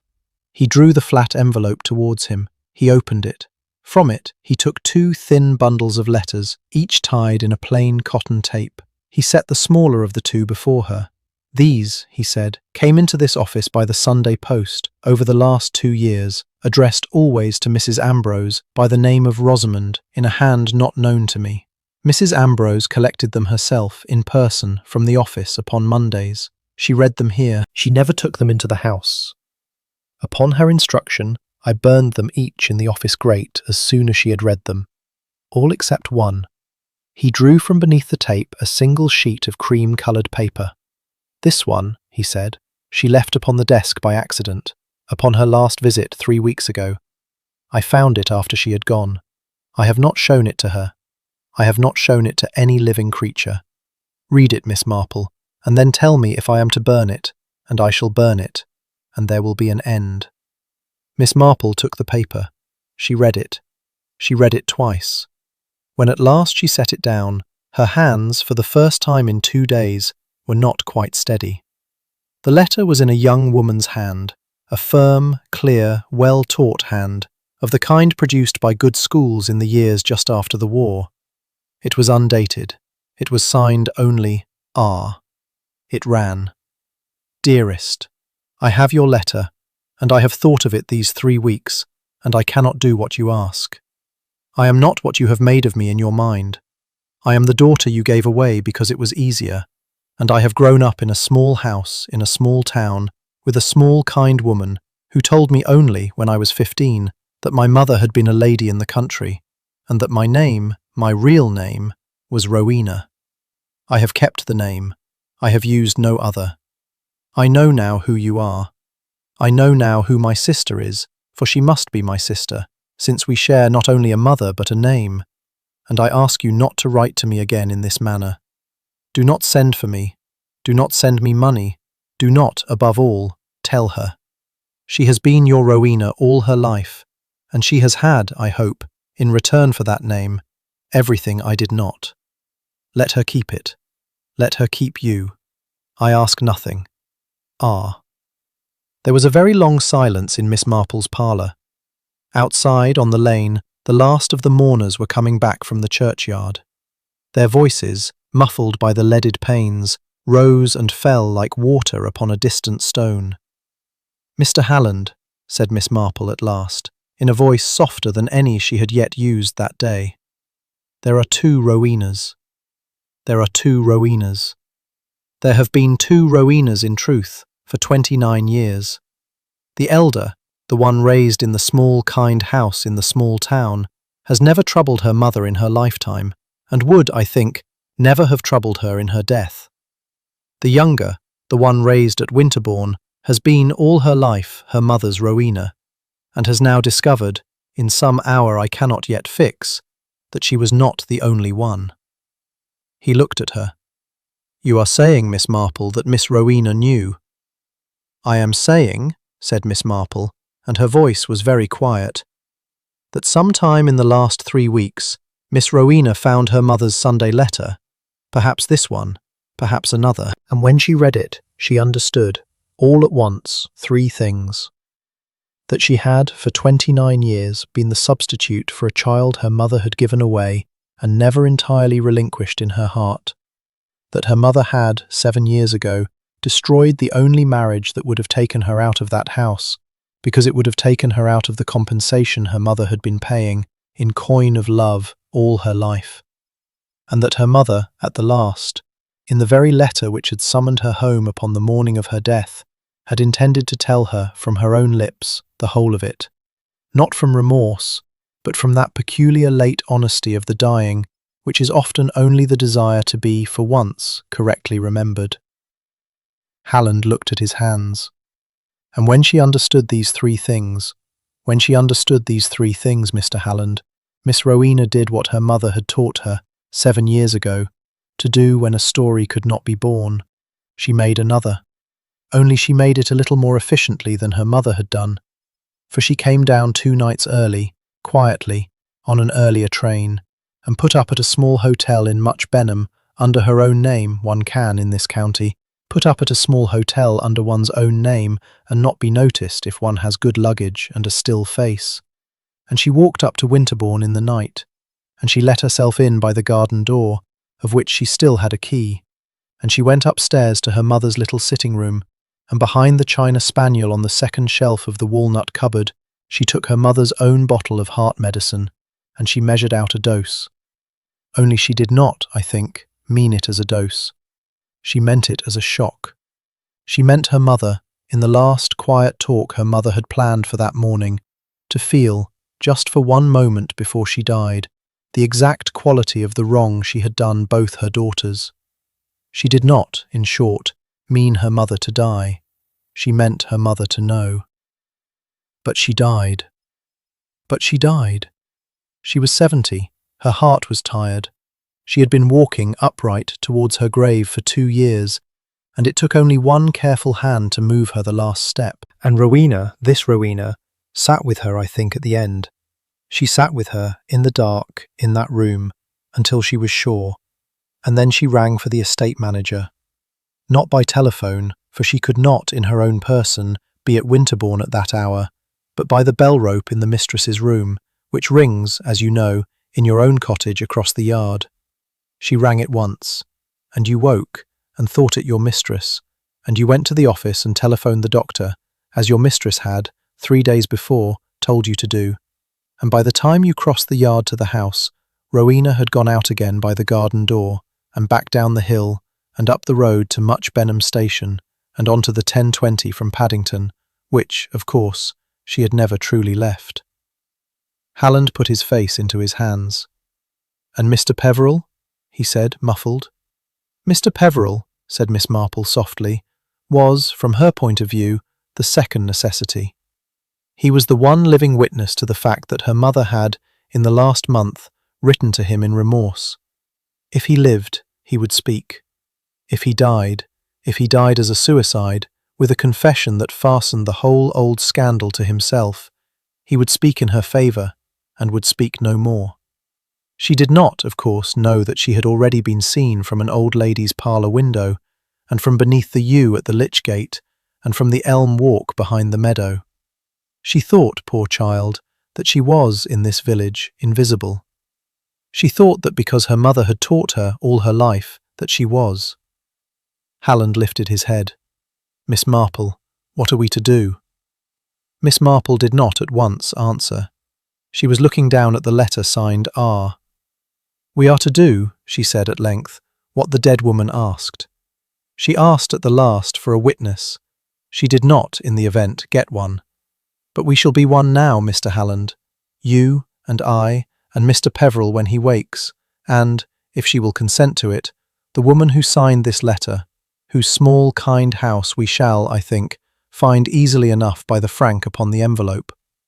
We shall be witnesses together, and we shall put it quietly before Miss Rowena in her mother's own drawing-room tomorrow morning, and we shall let her choose what she will do." "Choose, Miss Marple?" "Choose, Mr. Halland," said Miss Marple gently, "for she is not, at heart, what her mother made of her. She is only what her mother made of her so far, and the last small kindness this parish can offer her, the kindness Cordelia Ambrose herself at the end meant to offer and did not live to, is the chance to say, in her own words, what she did and why. If she takes that chance, we shall be gentle with her, so far as gentleness is in our power. If she does not, if she looks at us in that drawing-room as she looked at the glove in my parlour this morning, then Inspector Slack shall have his case after all, and it will be a case built not upon a village's imagining, but upon a mother's letter, and a sister's letter, and a man who folded his shoes before he was meant to die." Halland was silent a long time. At length he said, "You are a very quiet woman, Miss Marple, but you are not, I think, a merciful one." "I am," said Miss Marple, "as merciful as my age permits, Mr. Halland, which is to say, exactly as merciful as the truth allows, and not 1 shilling more." She rose. She went to the dresser. She took out the 3rd cup and set it upon the table. "Nell Tibbet," she said, "will be here in 10 minutes. She has one small thing more to tell us, the thing she has been afraid, poor child, to tell anyone for 3 days. And when she has told us, we shall have the whole of it. And then, Mr. Halland, we shall go up the hill together in the morning and see it finished." Section 10. The Drawing-Room at Winterbourne. They went up the hill together in the morning and saw it finished. And the morning, when it came, was the still, unearthly morning that sometimes follows a burial in a village. A morning in which the birds sing as though nothing has happened, and every leaf upon every hedge holds a small, precise drop of water, and the world appears to have been washed clean of the day before by a hand which is not, upon closer inspection, entirely to be trusted. Nell Tibbet had come, the night before, at the hour Miss Marple had said. She had sat, small and pale, in the parlour, with her hands upon her knees, and she had told them the last thing. It was a small thing, as Miss Marple had said it would be, and it was the thing that fitted, at last, the final corner into the whole.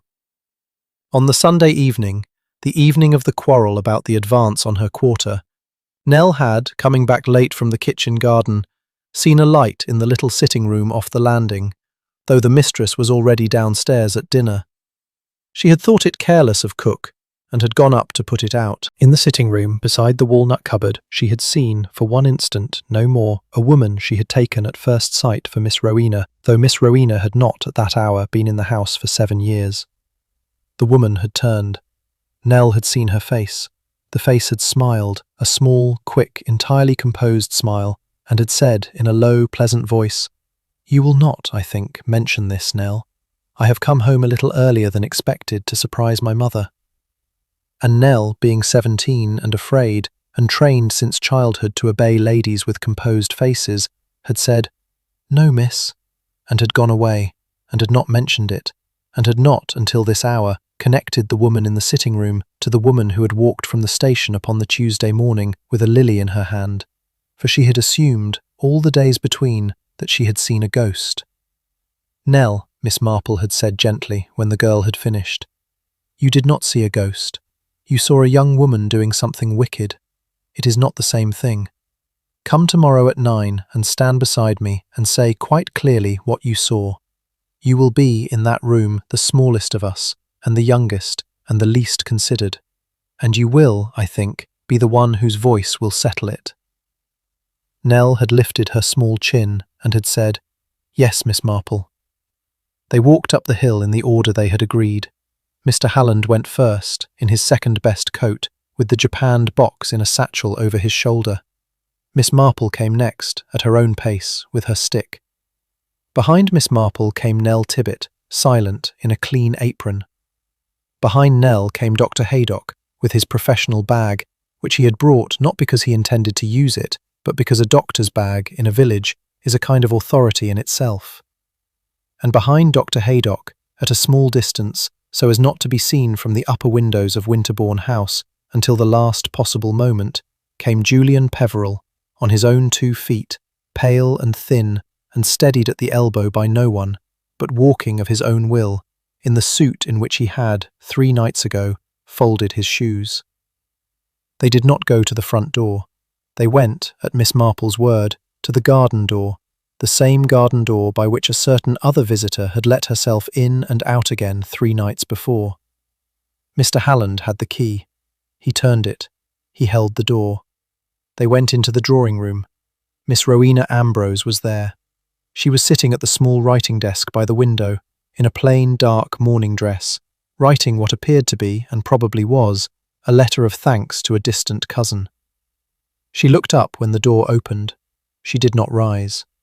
For 1 moment, perhaps 2, her face did nothing at all, which was, in itself, a very interesting thing to Miss Marple.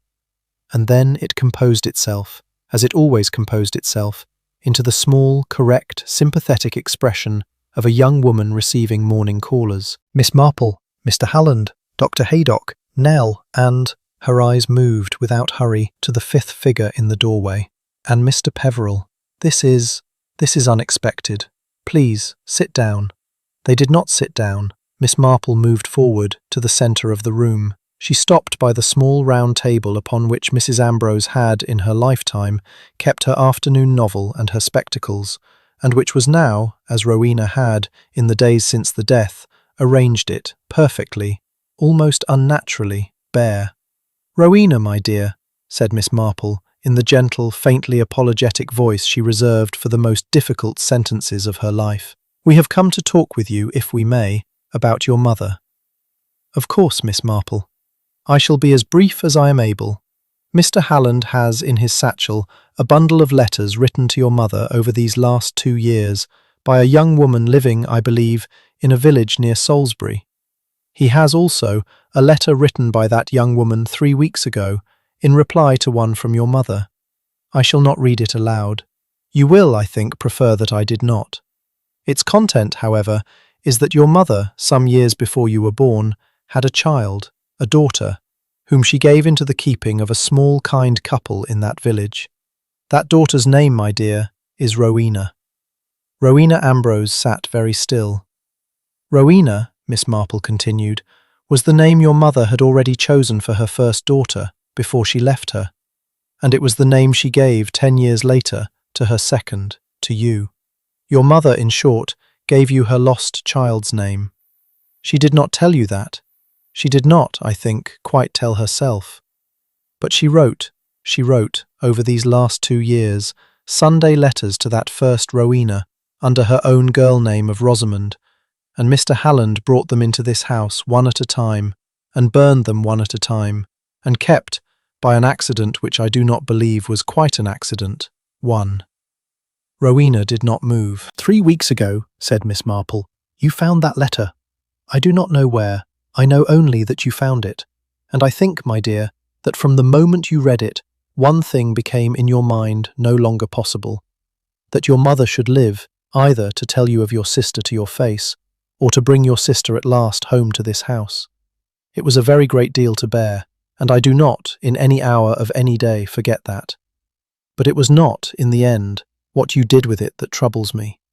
What troubles me, Rowena, what has troubled me since I set the glove upon my table on Wednesday morning, is that you saw, quite clearly, when you found that letter, that there was one man alive who might yet tell your sister the truth if you did not. And you undertook, deliberately, to see that he did not. Julian Peveril, at the door, did not speak. He only stood, very upright. Rowena, my dear, said Miss Marple, and her voice was almost tender now. There is only one question I wish to ask you. I wish to ask you it in this room, in your mother's presence, for she is, in this room, still with us, whether we wish her to be or not, and I wish to ask you it once. If you answer it truthfully, I shall not, in any hour of my life, speak of any of this outside these walls, and it will be for Mr. Peveril and for your sister, and for you, to decide what shall be done.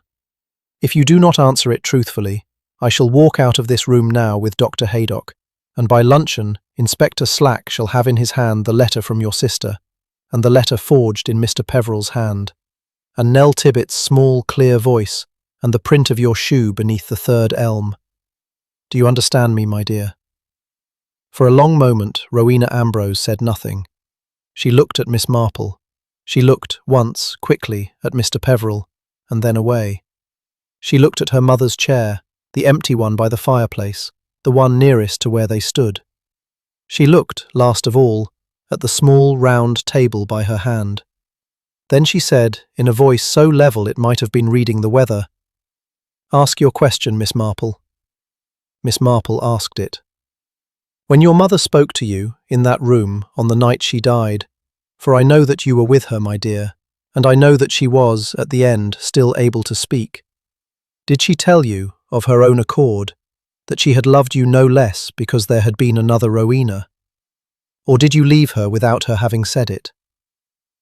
There was a silence in the drawing-room of Winterbourne House, which Miss Marple, in all her years, did not afterwards forget. It was not a silence of shock. It was not a silence of guilt. It was, quite precisely, the silence of a young woman who has, all her life, been in the habit of being asked much smaller questions, and who has just, for the first time, been asked the only question that had ever mattered to her at all. Rowena Ambrose's face, the composed, correct, beautifully arranged face which had walked from the station with a lily in its hand, and had drunk tea from a cup with forget-me-nots, and had folded a glove into a small bag, and had risen this morning to write a letter of thanks, did not, at first, change. It only, very slowly, emptied, and when it was empty, at last, there rose into it something Miss Marple had not yet, in the whole of this case, seen in it. A grief so plain and so young and so absolute that for a moment it did not seem to belong to the same woman at all. "She did not," said Rowena. "She did not, Miss Marple. I sat with her. I told her when I came into the room that I had found the letter. I told her I knew about my sister. I told her I had come home 2 nights early because I could not bear another train, another mile, another hour of pretending I did not know. And she looked at me, and she said," Rowena's voice for the first time broke. She said, "Rowena, do not be tiresome. She was a very long time ago. You are the Rowena I have." And then she reached for the little bottle on her table, for her heart, because she had begun to feel it, and she stopped. "You did not give it to her," said Miss Marple softly. "I did not give it to her. You watched. I watched. You watched, Rowena, because you thought that if she survived that hour without her medicine, she would, at last, in the fear of it, tell you what she had refused to tell you a moment before, that she had loved you as much as the other, that you had not, in 29 years, been the substitute for a child. Yes, and she did not tell you. She did not tell me. She died, Miss Marple, and she did not tell me. And then I rang for Mr. Halland, and I went out through the garden, and she stopped. And you forged the letter to Mr. Peveril, said Miss Marple gently, in a hand you had learned from a letter of his to your mother, which you had found and kept when you were 16. And you brought the bottle to him, and you left it. And you told yourself, all the way down the hill, that you were doing it because he had ruined you 7 years ago, though you knew, my dear, by then, you knew that he had not. Rowena did not answer. There was, for a long moment, no sound in the drawing-room but the tick of the clock upon the mantel, and, from beyond the drawn curtain, the small, clear, sudden note of a robin upon the terrace.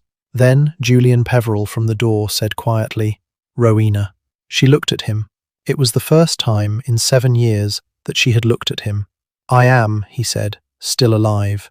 I am still without a wife in Italy. I am not, and have never been, in any hour of any day of these 7 years, less anything to you than I was in the first.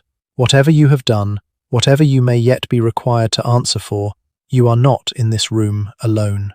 Rowena Ambrose closed her eyes, and Miss Marple, standing by the small round table upon which Mrs. Ambrose had once kept her spectacles, saw, quite clearly, in the composed and shattered face of the young woman before her, the whole devastating shape of the case at last. Not a story of greed, and not a story of poison, and not a story even, quite, of murder, but a story of a mother who had spent 30 years teaching her daughter that she was loved, and had not, in the last hour of her life, when it would have cost her one sentence, said the one sentence itself. The motif was the letter A. It had begun beneath the U in the black kid glove marked RCA. It had continued upon the grave slab, where Rowena had laid the lily over the initial letter of Ambrose. It had passed through the burnt scrap, "She is alive," and the forged confession to whoever finds me. And it ended now, in this drawing-room, in the one word which Cordelia Ambrose, for all her forged letters, and all her Sunday hoardings, and all her 70 composed years, had not, upon her deathbed, been able to bring herself to say to the daughter she had kept. Always. Section 11. The bell at its usual hour. Always. And it was that unspoken word, more than any letter, or any glove, or any bottle upon any table, which stood in the drawing-room of Winterbourne House, when the small party at last, one by one, went out of it. Rowena Ambrose did not go with them. She asked, in a voice quite level again, if she might have a quarter of an hour in the room alone. Miss Marple looked at her a long moment, and then said gently, "Yes, my dear, a quarter of an hour." She turned to Dr. Haydock. "Robert, you will wait in the hall." Haydock inclined his head. He understood what was being asked of him, and what was not. Mr. Peveril, without a word, took a chair upon the landing, where he could see the drawing-room door, and could not, from the drawing-room, be seen. Nell Tibbet, upon a small nod from Miss Marple, went down to the kitchen to cook, who had in these days aged 10 years, and who would be, Miss Marple thought, the better for the small, warm interruption of a young pair of hands. Mr. Halland walked with Miss Marple to the top of the drive. "Miss Marple, you do not mean to leave her in that room alone?" "I do, Mr. Halland. With what she has in her heart." "With what she has in her heart, Mr. Halland," said Miss Marple very quietly. "There is only one thing she can now honestly do, and only she can decide what it is. It is not our part to decide it for her. It is our part only to have brought her, at last, to a room in which she is able to decide it. Her mother did not, in the end, give her that room. We have." He was silent. "You think, Mr. Halland, that mercy would be to take the choice from her?" "I think," he stopped. "I do not know what I think." "Nor do I," said Miss Marple gently. "I only know that in a village of 500 souls one learns at last that no living person is improved by being spared the sight of themselves. You and I shall walk to the end of the drive.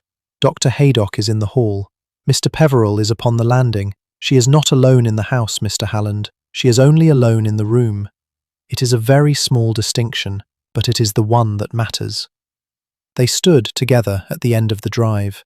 The morning had opened out. The mist was gone. A robin, perhaps the same robin, was singing upon the wall of the walled garden. A blackbird answered from the elm walk. The gravel beneath their feet was still faintly damp from the night's rain. At the end of the quarter of an hour precisely, the drawing-room door opened. They heard it from where they stood. Rowena Ambrose came out. She did not, as Halland had, in his kind fear, imagined, come out with her wrist opened, or her face gone, or her hand full of any of the several small terrors he had been anticipating in silence. She came out composed. She had, Miss Marple observed with a small, quiet interior pang, put on again the small hat with the small, correct veil. She walked down the hall, past Julian Peveril upon the landing.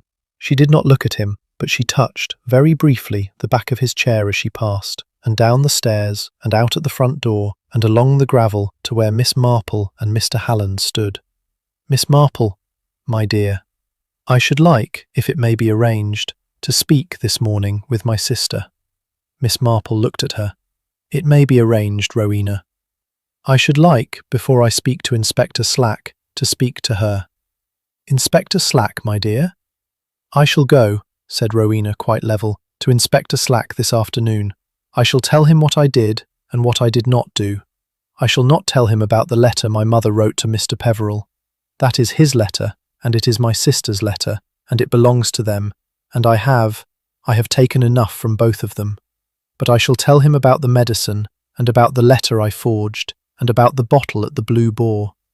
I shall tell him truthfully, Miss Marple, because I have not, in the whole of my life, told anything truthfully in this village, and it appears that I have run, at last, out of untruths."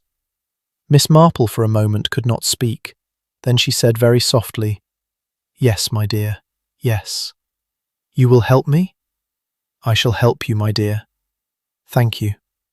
They walked, the three of them, down the hill together. Behind them, in the doorway of the house, Julian Peveril stood, and did not follow, and did not need to.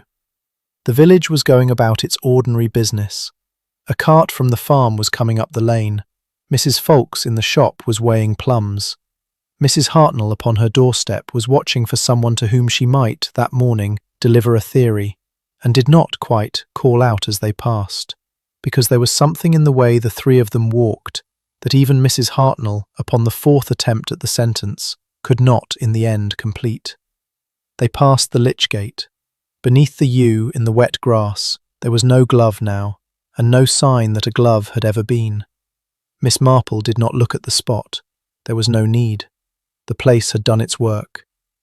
In the afternoon, as Rowena had said, they went, Miss Marple and Rowena together, in Dr. Haydock's motor, driven by Dr. Haydock himself, to Much Benham, to the police station. Inspector Slack, upon being told what had been brought to him, did not at first believe it. He looked at Miss Marple with a species of exasperation which she had, over the years, come to recognise as, in him, the highest form of respect he was capable of. He said, at length, that he would take the statement. He took it. It took 3 hours. When it was over, he saw Rowena Ambrose to a small, quiet room in the adjoining building, where a matron, a large, unillusioned woman not unlike Ivy Trotter, sat with her, and gave her tea, and did not, at any hour, leave her alone. Inspector Slack, in the corridor, drew Miss Marple aside. "Miss Marple, this case, yes, Inspector, will not, I think, be one of the ones we speak of at the annual dinner." "No, Inspector, I hope not." "You will not," he said, and his moustache trembled slightly, in a way she had come, in 30 years, to find almost affectionate. "You will not, outside of this station, mention the sister." "I shall not." "Nor Mr. Peveril's letter." "Nor Mr. Peveril's letter." "Very well." He hesitated. "Miss Marple, the mother—" "The mother, Inspector," said Miss Marple gently, "died of heart failure, in her own bed, in the house of her fathers. That is on the certificate. Dr. Haydock has signed it. And in a court of law, and in the eyes of the county, and in the plain sight of God, that is not, upon the evidence you have, an untrue sentence. It is only, Inspector, an incomplete one." And incomplete sentences in a village are often, I have found, the only sentences a village can bear. He looked at her a long moment. Miss Marple, may I ask you in confidence one thing? You may, Inspector. Did that woman, he lowered his voice, did that mother at the end love the daughter she kept? Miss Marple looked at him. Something in her face softened. Inspector, she said, I believe she did. I believe she loved her in her way quite terribly. But love, Inspector, which is not said in the hour it is required, is very like a fire laid in September, of which only the paper is burned. It has been lit. It has been intended.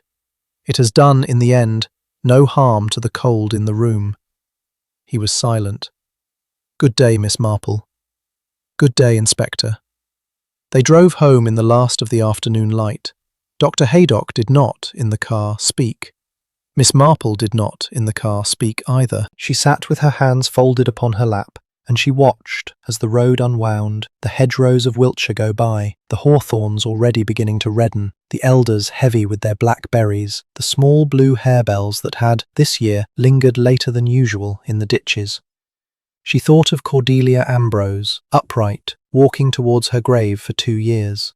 She thought of the other Rowena in her small, kind house near Salisbury, who would receive, in a day or two, a letter she had not expected, and who would answer it, Miss Marple believed, with the same firm, clear hand in which she had written her one small sentence of refusal.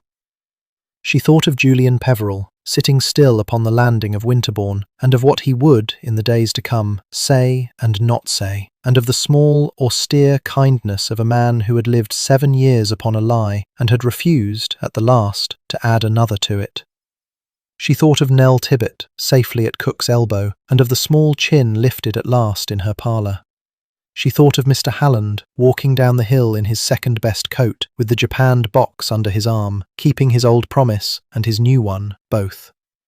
And she thought, for one long moment, as the car turned at the crossroads by the mill, of Rowena Ambrose, in a small, quiet room in Much Benham, drinking tea from a plain cup, with a large, kind, unillusioned woman at her side.